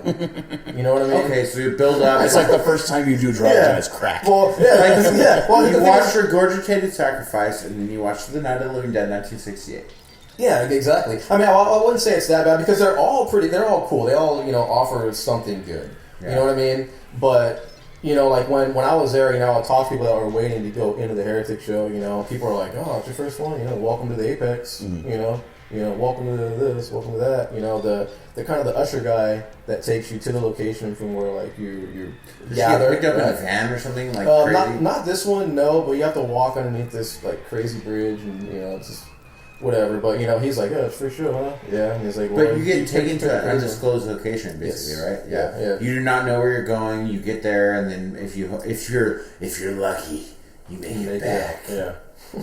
So yeah, I would say, but out of those 3, the 2 that really like hit me the most, as far as just, I don't even know what the fuck to call it, but that had like the lasting effect on me would have been the Lone Show, which was the Index of Reflection, and Heretic. Cool. The production value of the tension experience through the fucking roof, and it was awesome. Great feeling afterward. Yeah. But it just didn't have that fucking punch in the gut like those other 2 did. Well, you guys, if you're listening to this, I know we have listeners in a lot of different areas. We're here in California. We're talking about the California haunts. If you can't make it here, I hope you still enjoyed us talking about this fucking crazy shit. This is the life experience that this man has went through. Yeah, 16 in 1 year. That's fucking crazy. And a couple that I really want to put out there too is Zombie Joe's. Uh-huh. They're like a little theater in Hollywood. They put on like these real macabre, crazy shows. They really go all out with content, things like that. It's very small. Maybe when theater. we're there, hopefully. Yeah, they might have one. I mean, they do some. We're there in October. I mean, you're gonna see like tits and dicks fucking flapping everywhere. I mean, it's it has a lot to do with horror. I mean, Thursday night. They do whatever they need to do. Right. They do not hold back at all. It's a really cool thing. It's like the Wizard of Gore, but in real life. The Great Horror Campout is pretty cool. I've heard good things about that. Yeah, it's pretty fun. It's almost like the Knott's Halloween haunt, but only mixed with a summer camp. You're like performing tasks and shit like that. Pretty cool. And that's really all I got as far as that goes. Awesome. All right, well, we're pretty deep here in the podcast. We still got the top 5 haunted houses. Yeah. So take a break. We're going to take a little break. We're going to come back with all 3 of our top 5 haunted houses. Yeah. After this. Pee break. Pee break indeed. How many beers are here right now? I don't know. Did you drink all those? Got a lot of. I drank each and every one of them. We are proud to announce the first ever post-mortem live show, November 19th, 7 p.m. at the Santa Maria Town Center Mall. That's right. Postmortem, live and uncut, like an uncircumcised baby. Yes, indeed. As opposed to a dead, uncircumcised baby. Yeah. Yeah. Or a dead circumcised baby. Yeah, that's true. I guess you beggars can't be choosers. Anyway, this show is happening at 159 Town Center East in Santa Maria, California. At the Santa Maria Town Center Mall. Santa Maria Town Center Mall, main level. It's in Leisure Time Games. Leisure Time Games is a local comic book and trading card game store, any kind of game other than video games that are gracious enough to host the first ever post-mortem live in front of an audience podcast. They're going to regret this. They may. Hey, he listens, so don't say that too loudly. We won't be coming at you undead from the B ward. We will be live. And if you want to come watch JD get real drunk and me pop a bunch of pills and slam energy drinks. Well, the problem is they don't allow beer in the mall, so I'm just going to have to drink heavily before. Okay. So I'll walk in trash. Right. Okay. Yeah. Awesome. All right, you guys, if you can come out, if you're anywhere in the Central California area, or if you want to fly in, it's a free show. That's right. Not charging a dime for it. November 19th. Get what you pay for. Yes, indeed. As always with Postmortem. And we're back with the top 5 haunted houses. I got demons running all through me. All through Demons in my veins. In my platelets. So, since you're our guest today, you have the honor of doing number 5. Oh, I feel honored. All right, don't laugh me off the show. For one, let me just say that like hauntings and the ghost genre, it's never really been my thing. So my 5 and 4 are going to be movies that I just kind of like. Yeah. And Because 1, 2, 3 is going to be this like how I felt as I watched them at that time. Yeah, and the thing is, like, we're going with top 5 haunted houses because we brought you on about the haunts, but those two are mutually exclusive. It's not like haunted house movies are what you get when you go to the fucking Heretic and they pour the fucking water in your snorkel and the 300-pound naked fat man is shitting in it. I don't know. That could haunt you forever, though. That could, yeah. All right, so I'm going? Yeah, number 5. Number 5 on my list, again, don't laugh me off the show, and only because I liked it, had a great opening scene, Ghost Ship. Ghost Ship had a fantastic opening scene. Yes, it is. And you know what? That fucking slicing of the captain with the dance, amazing. Yeah. Yep. The movie? No. but the scene, Strong opener. that's a good number 5. That was actually on my honorable mentions. Yeah, just as a movie, again, I don't like ghost shit. It's just not really, it doesn't do anything for me. Me either. I like to see real people doing real shit. That's inappropriate. Well, not only that, but ghost stuff is typically slow burn stuff, and I just don't like that. I'm the ghost stuff guy. I'm the guy. Yeah, He's the ghost stuff guy. I'm the chainsaw to the vag guy. Yeah, if it doesn't pay off in the end, then I'm just like pissed, and I really don't watch any more of their movies. Whoever made it, I'm like done with them. Yeah, it's a good pull though.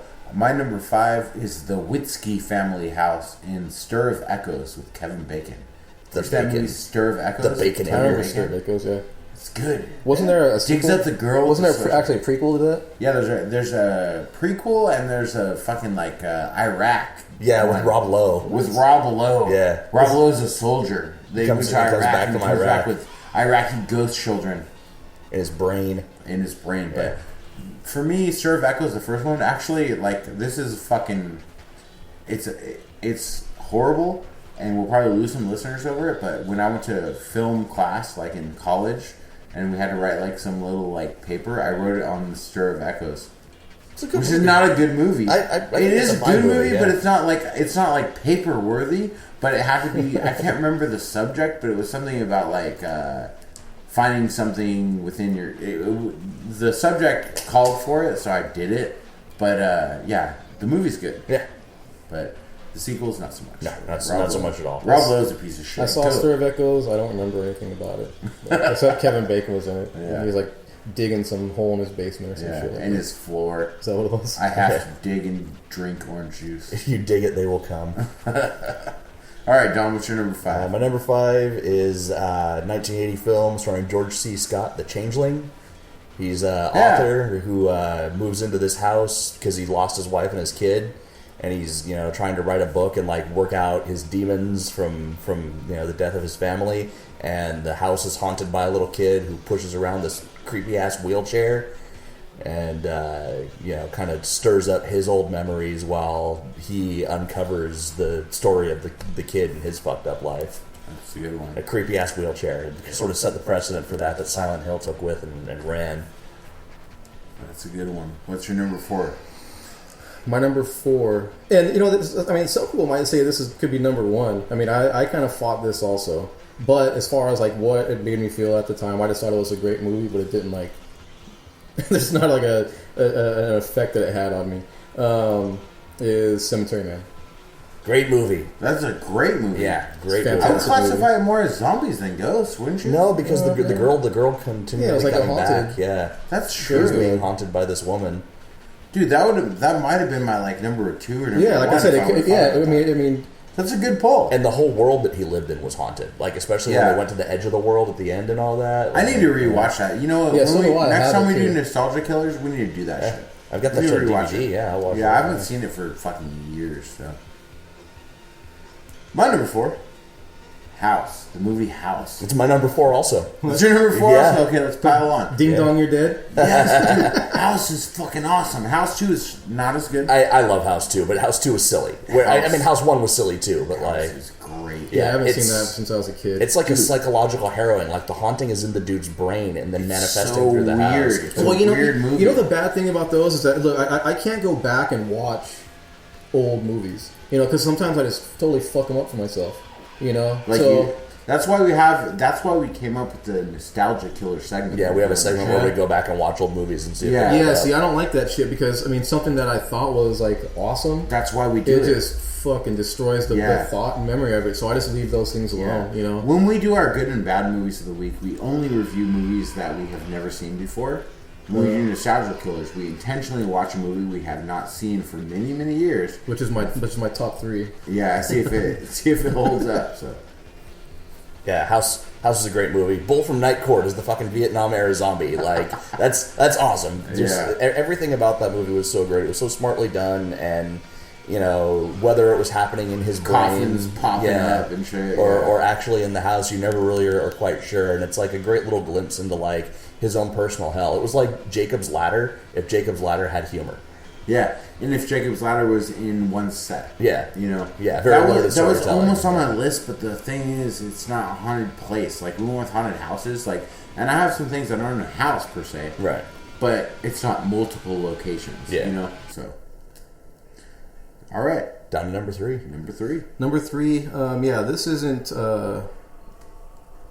down to one location. It's even borderline as far as haunting goes, but I would have to say Witchboard. Witchboard, yeah. Okay, again, going back to these 3 are the ones that like had like somewhat of effect on me, right? When I was a little, I saw this in the theater when I was a little kid. Yeah. You know, it was like fucking, $1. You go into the movie theater, during the day. I remember the boobs more than the movie. I remember there's a picture scene of the girl with the Well, no, there's a scene where this dude's like fucking taking a nap at a construction site. Yeah. And like all this fucking wood just like falls on him. Yeah. You know, they pull it off and he's like coughing up blood and shit like that. Yeah. And I remember thinking like, I'm never going around a construction site again like the rest of my fucking life. Because I used to play when a kid. As a kid down in LA, there's shit being built all the time. Yeah. And so we would always go to like construction sites. Fuck, dude. Sometimes we'd go and like kick the fucking walls down. Seriously, that's no joke, dude. We would go fuck their shit up. Kobe dicks. Yeah. But I mean, we were little kids, right? And so after that, I was like, whoa, these are dangerous places. Never going to one again. And that lasted a while. Yeah. Set you straight. Yeah. My number 3 might be the next movie to be banned on the podcast. We banned Reanimator because of me. We banned Dead Alive, basically, because it's been on so many lists. Yeah. Reanimator is my go-to. It's my favorite movie of all time. Dead Alive, I brought it up in so many lists. We've banned Dennis from Cabin Fever. Eventually, we'll do the top 5 mullets of horror that are not Dennis. Yeah. But my number 3, the first horror movie I've ever seen as a kid that I remember was Night of the Demons. And Whole House in Night of the Demons is my number 3 haunted house. Yeah. It's more of a possessed house, but it's still haunted. Yeah, it's still haunted. Haunted by demons. Angela, that's chance. This is exactly the way she sounds. Don't judge me. Stop on your iPad and react to what I'm saying right now. I lost my spot. We're on number 3 now? We're on number 3, but there was a pig guy, dude. His pig nose got burned in his face. There was some lipstick. Lipstick in the nipples. Remember that? Remember that? You remember that? I don't remember that. You know, yeah, that's another You one. gotta watch Night of the Demons. That's a good one. I've seen it. I saw it when I was like 15 or 16. Yeah. But I haven't, again, I really, trust me, I want to go back and watch like fucking Waxwork and all kinds of like, silly shit that I watch. You know, Waxwork holds up. I watched it recently. Yeah. That's one of the ones that I go, fuck, I thought so highly of that movie. Yeah. You know, there's another one too. Like I think it was like Black Rose, where like some guitar player fucking gets possessed. Yeah, that's all of a sudden he shreds. Yeah. You know? Dude, Leanna Quigley in Night of the Demons. She's also Trash from Return of the Living Dead. Oh fuck, she was like the queen, the scream queen. She puts she puts the lipstick on her face and then she shoves it in her nipple. In her tit. Yeah, I remember that shit. I remember that. That makes it a good movie. It can't be a bad movie with the lipstick nipple scene. Again, I'm not going to go back and rewatch it, so I'll take it. You are going to go back and watch it. I'll watch. We're going to go through The Heretic, and that's your fucking haunted house. You just have to go back and rewatch that movie. That's not a fair trade at all. Hey, you're getting something good out of it. You know it's going to be good out of it. It's good. Okay, go on. My number 3 is the haunted transitioning cube house in 13 Ghosts in the 2001 version. That's banned for you. As of this moment, 13 Ghosts is banned. It's a great fucking movie, and I will sing its praises. You know, a lot of people shout on it. It's much better than it deserved to be, and that people think it is. You know, it's still good, but you bring it up a lot, so this is the last time. The runes on the walls, the last appearance. If you guys keep banning each other, how are you guys going to have anything to talk about? Not gonna have because any we talk about new stuff. I could put Reanimator on any list. Any list. Top 5 car crashes. Reanimator. Top 5 reptiles. Reanimator.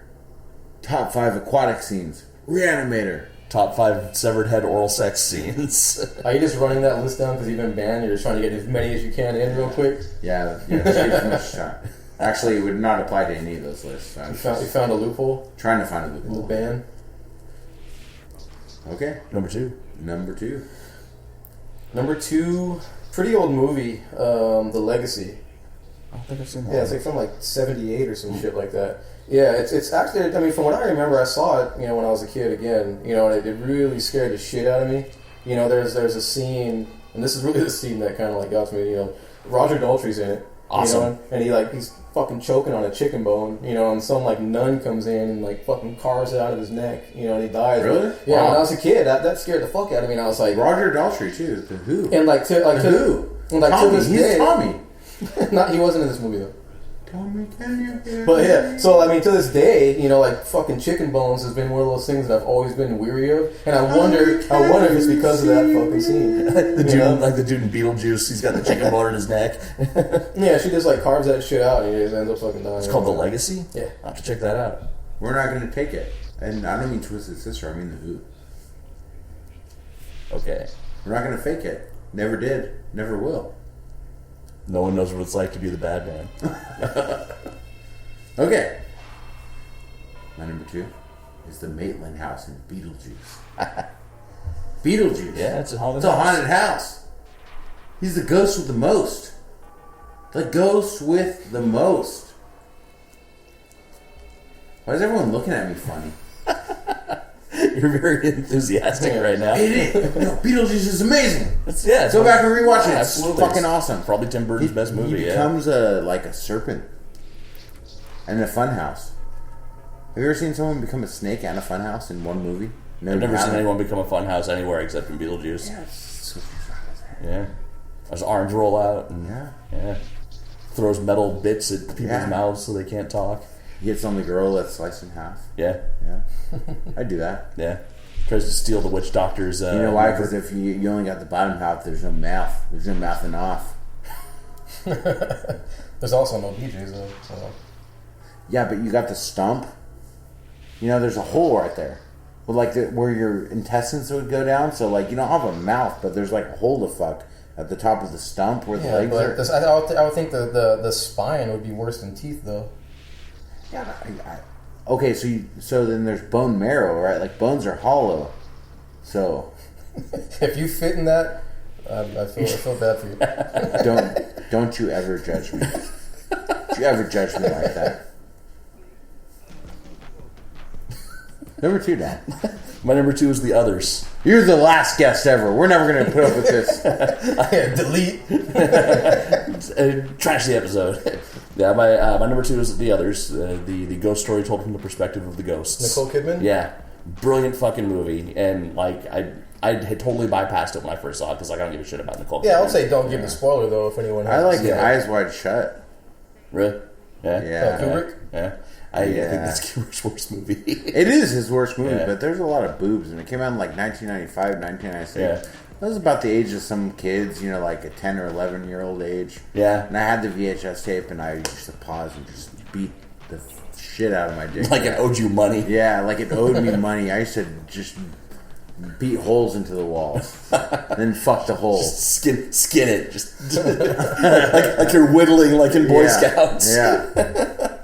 Tom Cruise with his big nose getting in the way. It's awkward when you try to, like, you know, you have the old school VHS, you know, you could pause it, but you could also do the but slow motion. Oh, yeah. So it's like pause, play, pause, play, pause, play, pause, play. Yeah, but every other one is clear and one has yeah, but when you're visual looking shit. at the boobs and beating off, and then all of a sudden it's Tom Cruise, right as you're coming, and you look and you make eye contact with Tom Cruise, then you're like... That's actually how you join the Church of Scientology. Is that the initiation ritual? Yeah, you're a Scientologist now. That's a bad ritual. Shit, sounds like it. He's like, okay, can you not put this episode out? Number 1. Oh, number 1? Okay, so again, don't flame me for this. Actually, it's pretty... I won't say it's a funny story, but it is what it is. Number 1 is going to have to be Blair Witch. The Haunted Woods. Yeah. The haunted tent. Well, here's the funny thing about that shit is like, okay, I saw the Blair Witch probably close to a year before it like hit. Yeah, on the tape trades. theaters. I saw it the same way. Yeah. I saw how I saw it was. I mean, there was no fucking internet. They had that back promotion then. where they left VHS copies out. There was right? that. There was that, and like I saw it in like Maxim magazine or something, right? And they showed the timeline, and it said it was in select theaters. It was 7 cities, so it was like L.A., Chicago, New York, right? I forgot where else. And so I went and I got the fucking newspaper, L.A. newspaper, looked at the theaters, and it was playing at the New Art. It's like off like the 405, like Santa Monica Boulevard or some shit like that. And You used to live down there too, yeah. Yeah, but at the time I was living. When you were a kid, right? Pretty much all growing up. But I was living in Goleta at the time. And so again, like I said, you couldn't get on the internet and research any of this shit, And so people were saying, "What year was it? Like real. 98, It's almost like 20 years ago. Yeah. So we, I found the show times. I went down there drove down there on Saturday morning, right? Fucking sold out. Wow. And I was like, motherfucker, and they're like, come back tomorrow. So all right, fine. So go down there pretty early on Sunday morning, right?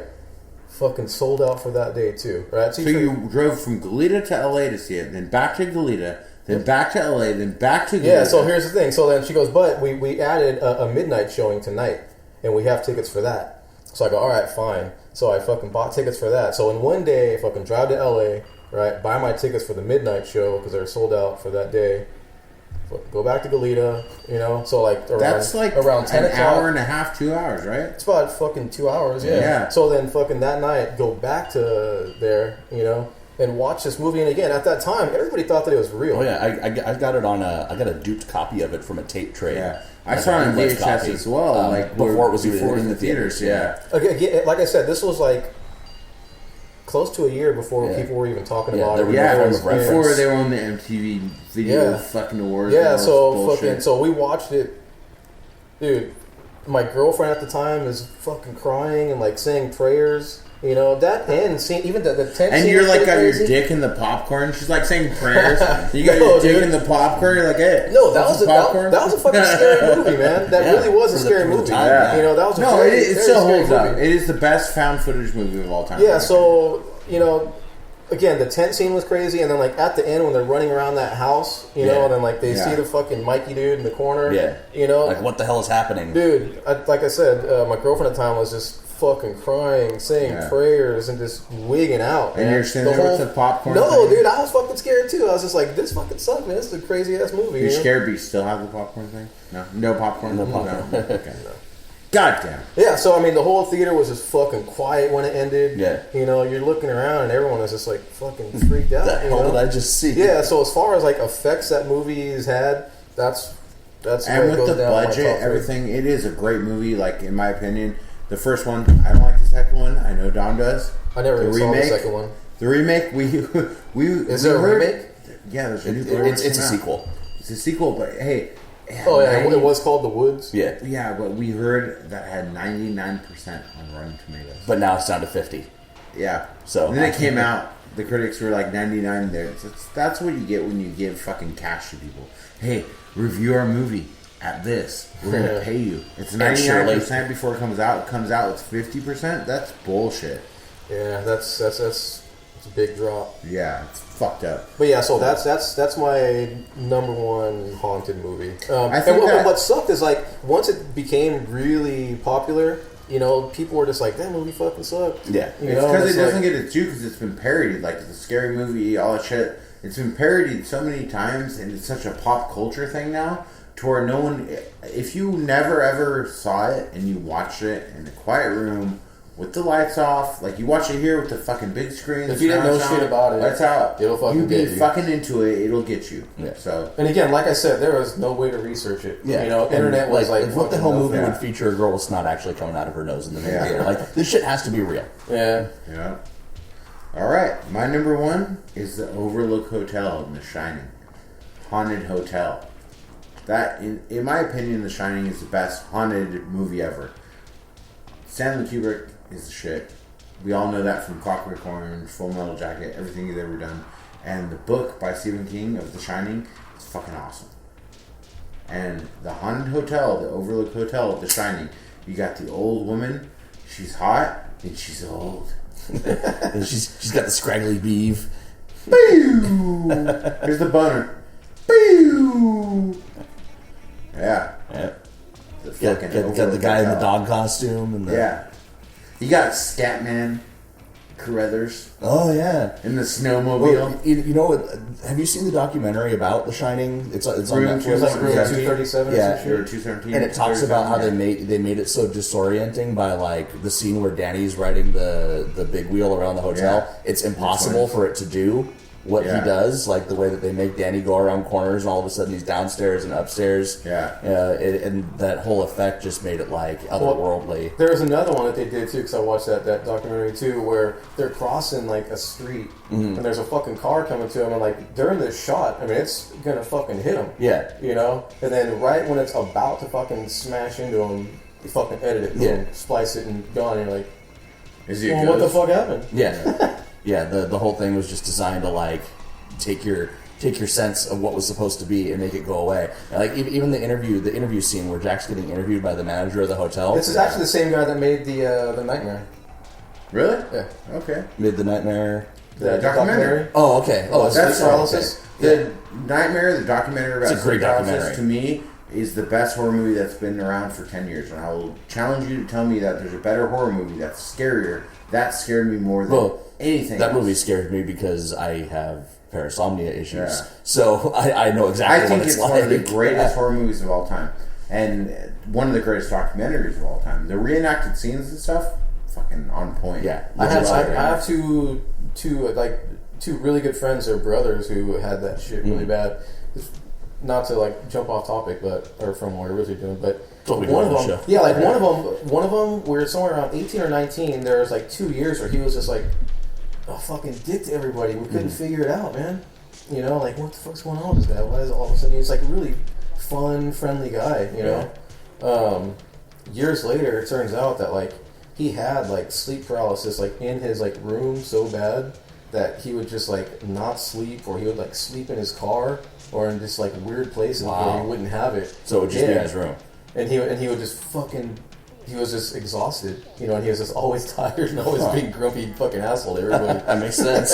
Yeah. That's basically what that movie is, too. Yeah, In addition again, to the sleep paralysis and the terrors, that is fucking, it's a real thing. That's why it's scary. I know, the story that they I never experienced it, but the stories that I got from them were, I kind of want to like send them a link to that movie or some shit like that, See if they know about it. or bring it to their attention. But then at the same time, like, I don't want anything fucking worse to go on with them. Well, the thing is, so I don't know which way to go about it. With the things that happen are uniform. Yeah. It's a feeling of a pressure of someone sitting on your chest. Breathing on your tall, neck and all this lanky, shit. dark man in the room that you can't see any facial features. There's so much shit in it that is fucking uniform throughout many cultures. People who don't talk to each other. We got fucking Indians from back in the day, like Native American, not the feather, not the dot. The dot probably too. Yeah. We got fucking Mexican, we got white, we got in Africa, we got everything, the same fucking legends. So it has to be real, you know what I mean? And the people experience it. It's whether it's a medical condition or there is some fucking supernatural shit going on, it's very convincing. Yeah. That no one's like, maybe people fake it, but like you watch that documentary, I don't feel fucking fakeness out of it. You know, it feels really good. So, all right, Dom, you're number one. My number one is the Evil Dead cabin. It's true. It's haunted. Evil Dead 2, haunted as fuck. The whole woods are haunted, but that's you think a lot of times you think haunted houses, you think gothic mansions. The first thing I think about is the Evil Dead cabin. Me too, but I didn't put it on my list because I had it on my demons list. So, I don't want to do like demons and haunted, right. And have it on both lists. I don't remember what was on my demons list. Probably the same thing. Number 5, Evil Dead. Number 4, Evil Dead. Yeah. What? Number 3, Dennis. Number 2, 13 Ghosts. Honorable mentions, or you want to say anything else about Evil Dead? Nah, there's nothing needs to be We said. all know about it. Yeah. Honorable mentions? You got any? Whew, for haunted shit.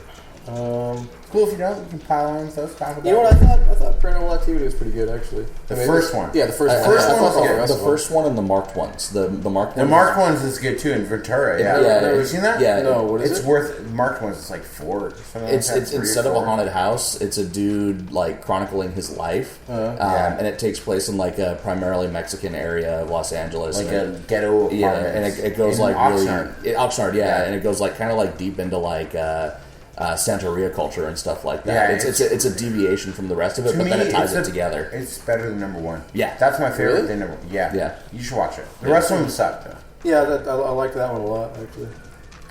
My other honorable mentions, I got Bradley House and Frighteners. Yeah. The Bradley House in Frighteners is a fucking haunted house. Yeah. There's great ass ghosts in Frighteners. I love it. The judge.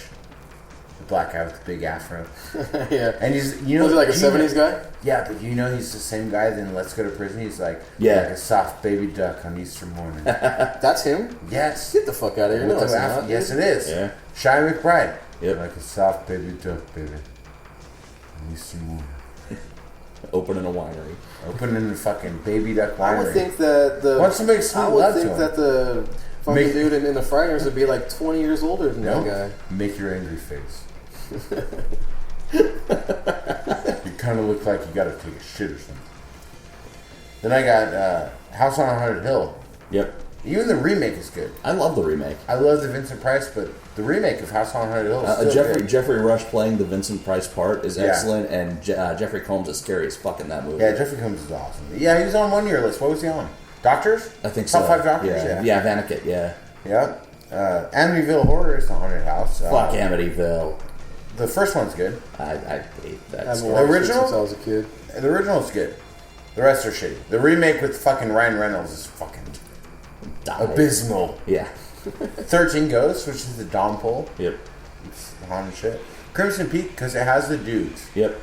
It's not a great movie. The set design is fucking awesome. Visually, it's a great Visually, movie. it's great. The story's horrible. The movie's not that good. The thing is, you It has expect the so dudes. much from Del Toro that Yeah. it just fucking didn't live up to it. Yeah. You know? His exhibit's pretty cool. You should go check I it wanna out. see that. Speaking of Del Toro, another one, The Orphanage. The Yeah. Orphanage was good. I forgot about that one. That's Yeah. a good one. And one day you guys might not have heard of. There's a small movie with the same girl that was in fucking House on Haunted Hill. That is the wife of the Vincent Price character guy. What's her name? Famke Janssen? Yeah, it's called 100 Feet. Yeah, it's a good movie. She's on house arrest and she's stuck. And her husband died. He used to beat her, and he died in the apartment. He haunts the apartment, and he beats her as a ghost. Yeah. Like she's an abused woman as a ghost. The ghost is beating her up still, and she's on house arrest because everyone thinks she killed him and stuff. It's actually a good movie. Like, I would not watch it. It was on Netflix for a while. It's off now, but it's actually worth watching. The abuse continues even after his death. Yeah, I'd give it like a 5.5 or a 6. You know, all she got was fucking house arrest for killing somebody? Well, because they could never prove anything.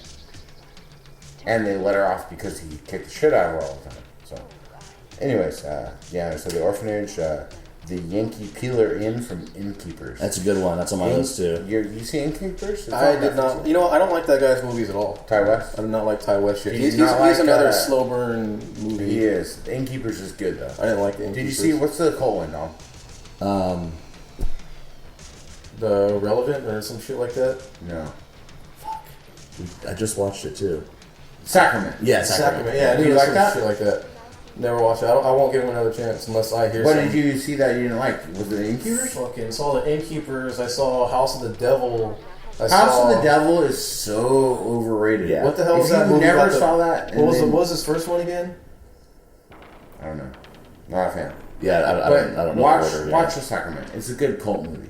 Yeah, Sacrament's a super smart movie. Yeah, and The Innkeepers I liked as a ghost movie because it had some humor. I like humor. I like that dude's glasses. It was cool. So I just don't like his style of movie making. another one that I would have put on the list, but it's way too obvious, is Poltergeist. Yep. It's a haunted house. Suck the little girl in the TV.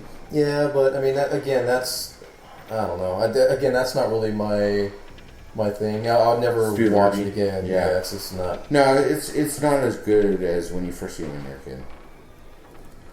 The Cabin in the Evil Dead, which Sean said. And my last one is a movie called Monster House.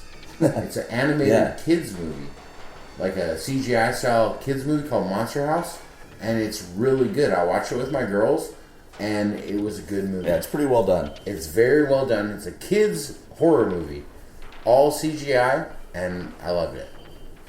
So, Yeah, Monster House. It's like, Watch it with your kids. Toy Story style animation. Yeah, it's like Toy Story style, all CGI, everything like that. John Heder And- from Napoleon Dynamite does one of the main voices. Yeah, and it's actually scary for kids because I watched fucking Night of the Living Dead, I watched The Lost Boys, and Night of the Creeps, and Children of the Night, the vampire movie with Kaylee. All these, and fucking It, all this stuff. We watched a bunch of shit. And Monster House, which is a CGI kids movie, she was scared of. So There's some good adult jokes in there too. Like there there's is. some things hidden in there. It's very well done for kids movie. So that's my last honorable mention. Who made it? And as far as like DreamWorks. production, really? DreamWorks, yeah. What you got, Dom? Honorable mentions. I've got The Entity, getting fucked by a ghost. Yeah. The Legend It's of happened to me multiple times. Yeah. You know. Happened to I Bobby used to Brown, too. resist. Like at first, I would resist and kick and scream. Now I just get on all fours and spread my butt cheeks because you know what? The ghost will go away faster if you spread your cheeks. Yeah, just let it happen. You know, you cannot. You want to hate rape? Or Well, you can't want they just like if they're ghosts? Can't they just like fucking shapeshift and wind their way in no matter what? Well, but you can't rape Almost the like a willing. mist. Like the ghost wants the rape. He wants the struggle rape. So if you're just willing, you spread your butt cheeks, get on all fours, like put your butt up. You know, like one of those. You know, in Star Wars, those machines in Star Wars. You know, they try to take their legs down. Yeah. And they wrap the ropes The around. AdAx. Yeah, the AdAx. Like, and they got the big butts that stick up. You know, that's me when the ghost comes to rape me. And the ghost is So like, the yeah, ghost starts to rape me at first. Like I didn't like it at first, but then you learn to love it. Well, like okay, say like when the ghost is entering you, right? Suppose you like just drop a massive fart and just like poof away. The ghost. Yeah. That's a good test. Try it. Or like if you took a shit, like would you see it going up the ghost urethra?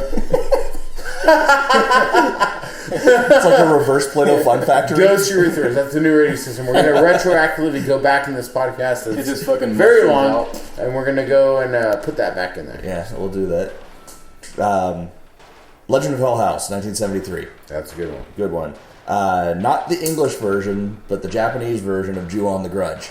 That's a good one. Yeah. Creepy ass house. The American version is terrible. Yeah. Actually, I wouldn't say it's terrible. It's actually okay. It's but compared to- passable. It's like the American Let the Right One In versus the original. Yeah. Like It's not quite American Martyrs versus French Martyrs, but it's definitely it's on the You can't get as bad as the American Martyrs Right. versus the French Martyrs. I've never seen it. Don't see it. Don't. I just refuse to. I'll probably what is it, the fucking Ghost Brothers? I'll probably never watch anything that they make. Because of that. Yep. Well, the thing is with me that I'm a glutton for punishment, and if you put your dirty little hands on my inner child and you touch things that I love, I have to see whether it's okay or not. I have to You know. check You on know it. that it's not going to be. That's the I thing. know that it's not going to be, but I have to do it anyway. I don't know what's wrong with me. Here's the I have thing. to watch it anyway. Okay, let me tell you how I think. For one, fuck them for even like pissing on it. Yeah. You know, thinking that they're going to do any type of justice. Yeah. But like, if there's any way to like track like views, you know what I mean? I don't want to be one of them. You just don't want to contribute to it. Fuck You those don't guys. want to You're gonna be validate what it's going to they've be your done. fucking tombstone. Here lies Jason. He watched the American Martyr. Once. I did not. I'm going to go chisel it anyway if you die before me. That's fucked up. Be out there with a Dremel. I thought you liked horror. I do. I'm sorry. But it's just funny to me. Like, it's a good practical joke. And then once I die, I'll be like, hey, got you good, fucker. Yeah, but that shit's fucking carved in there forever. I won't do it. I won't do it. I disagree. I'm sorry. A movie that gets maligned a lot, but I thought was actually pretty well made, is the House on the Haunting in Connecticut. That's a good movie. Yeah, a lot of people talk The shit number about two. it. Why would you call a movie The Haunting in Connecticut of Georgia? Yeah, it's like Whatever. Georgia Ghost Story. Yeah, Yeah, Haunting in it's like Connecticut. The They just Haunting call it Haunting in Connecticut Georgia. too. Like, people Yeah. will get it. They said like Hunting in Connecticut Part 2, Georgia. Ghosts of Georgia or something. Yeah, Ghosts of really? Georgia. Yeah, it's a The terrible first one, movie. they vomit up these weird, like, it looks like Ectoplasm. Is there a yeah. Georgia in Connecticut? Nope. No, fuck, I don't know. Yeah. No, they vomit up, like, you know, when you're a kid and you're in elementary school and you take art class and it's like MC Escher, the impossible stairs and the bird things. They vomit up MC Escher Ectoplasm. Yeah. ectoplasm. It's like impossible stairs and weird angles. And there's like walls full of corpses and Yeah. Who walks up it? Ghosts. The first one's Yeah. okay, Really? but it's not great. I It's not a good movie. the first one has its merits. Everything after that was downhill. When you say The Haunting of Connecticut of Georgia, That's done. That's fuck that. Yeah, that's and then the third one is going to be of Haunting of Connecticut of Georgia, Florida. yeah. Saudi Arabia. Movie Doesn't make you- any sense. Got another one, a movie that you can see on Netflix and a lot of people haven't seen. It's called Haunter. Is that good? Yeah, it was. I've avoided that for Yeah, so have I, with that crazy witch face on the front. Yeah. and shit. Whenever I see that art, that kind of art, Yeah. that's why I avoid it. Have you seen Stitches? With the clown? Yeah. No, I have not. I kind of... Because of the art, right? You see the art, and you're like, Little no, bit, yeah. see it, dude. Yeah, It's it's awesome. great. It's Really? fucking awesome. It's funny, horror comedy, great death scenes. Maybe I'll watch it tomorrow. You should. Yeah, usually, the first thing I do is when I come across something that may interest me, is just fucking Google it. That's why it takes me so long to watch a goddamn movie. I sit and fucking read about these See if things. it's worth your time first. before you. Yeah, and then, like I You said, spend 90 minutes researching it before you spend 90 and minutes then watching it's it. too late to watch the motherfucker. You know, and then I forget about Watch it. Stitches, though. You'll be happy. Yeah, Stitches is funny. It's a good horror It's comedy. funny? Yeah. Irish horror comedy. Ooh, I know you don't like horror comedy. Yeah. He likes ultra serious. Like, he loves a Serbian film, Martyrs, Regurgitated Sacrifice, things like that. This has, which this has I a, also a love. clown cult bringing a dead clown back from the dead to Yeah, kill a bunch people. of clowns around his grave, bringing him back like in a cult. It's funny, It's dude. great. And it's brutal too. The death scenes are good. Yeah, there's some Give good it a like chance. brutal like funny but brutal like knife gimmicks going on Yeah. and shit. Like it was good. Haunter was also good. It was surprisingly good. Like I'll watch it. There was a lot of good like subtle like out of You the really corner, like creep those, though. factor. Yeah, I like That's those your movies, thing, yeah. And my last one is a I believe Argentinian movie called The House at the End of Time. Have you seen that? Very It's a pretty good movie, yeah. It's a bit of a time trip. Yeah, I've never seen it before. A woman is being haunted by ghosts of her future. It's really weird. I actually wrote a paper on it for my Spanish class a couple of years back because we had to write a paper on a movie, and like I wrote it on that, and then my teacher like gave me all the shit on magical realism and like why Argentinian horror is so fucking trippy. And yeah, good movie. And So that's it. yeah, That's our haunted houses. It's a lengthy here podcast. Yeah. Today. I have to do some editing maybe. Yeah. All of me. It's your fault. You're the worst guest we've ever had. And But you're the also first only is. in-person guest. No, we've had other guests just on the phone. People more famous than you. Really? Yeah. And you fucked it up. You Yes, ruined we it. did. Yes, We're we never did. going to have a guest again. Just kidding. It was really fun. Thank you for coming on. Appreciate it. Yeah, thanks for coming out, man. And I will be going to one of those haunts. You know what? Let me see about the 19th, because I know Yeah. that there's going to be one, so... I would like to go to one with you before our live show so that we can review it together. Yeah, the only thing that And you sucks can is be that all we're tough going and I to can fucking cry. shotgun it. I'll cry. You know, the only thing about that is that, you know, we're going to have to drive there and then fucking head back that night. Why you got it? Because of work? Yeah. Yeah. So, we'll do it. Let me know. You can We'll make do. it, so. All right, cool. Well, as H.P. Lovecraft once said while being choked in a dark room by a complete stranger, While being molested by a ghost. while having a snorkel put in his mouth and a 300-pound man shitting into it, if it smells like fish, Throw the fucker back. This is a rock and roll song that I will be doing for you, which is called Casper, the Homosexual Friendly Ghost. Hit it, Brendan.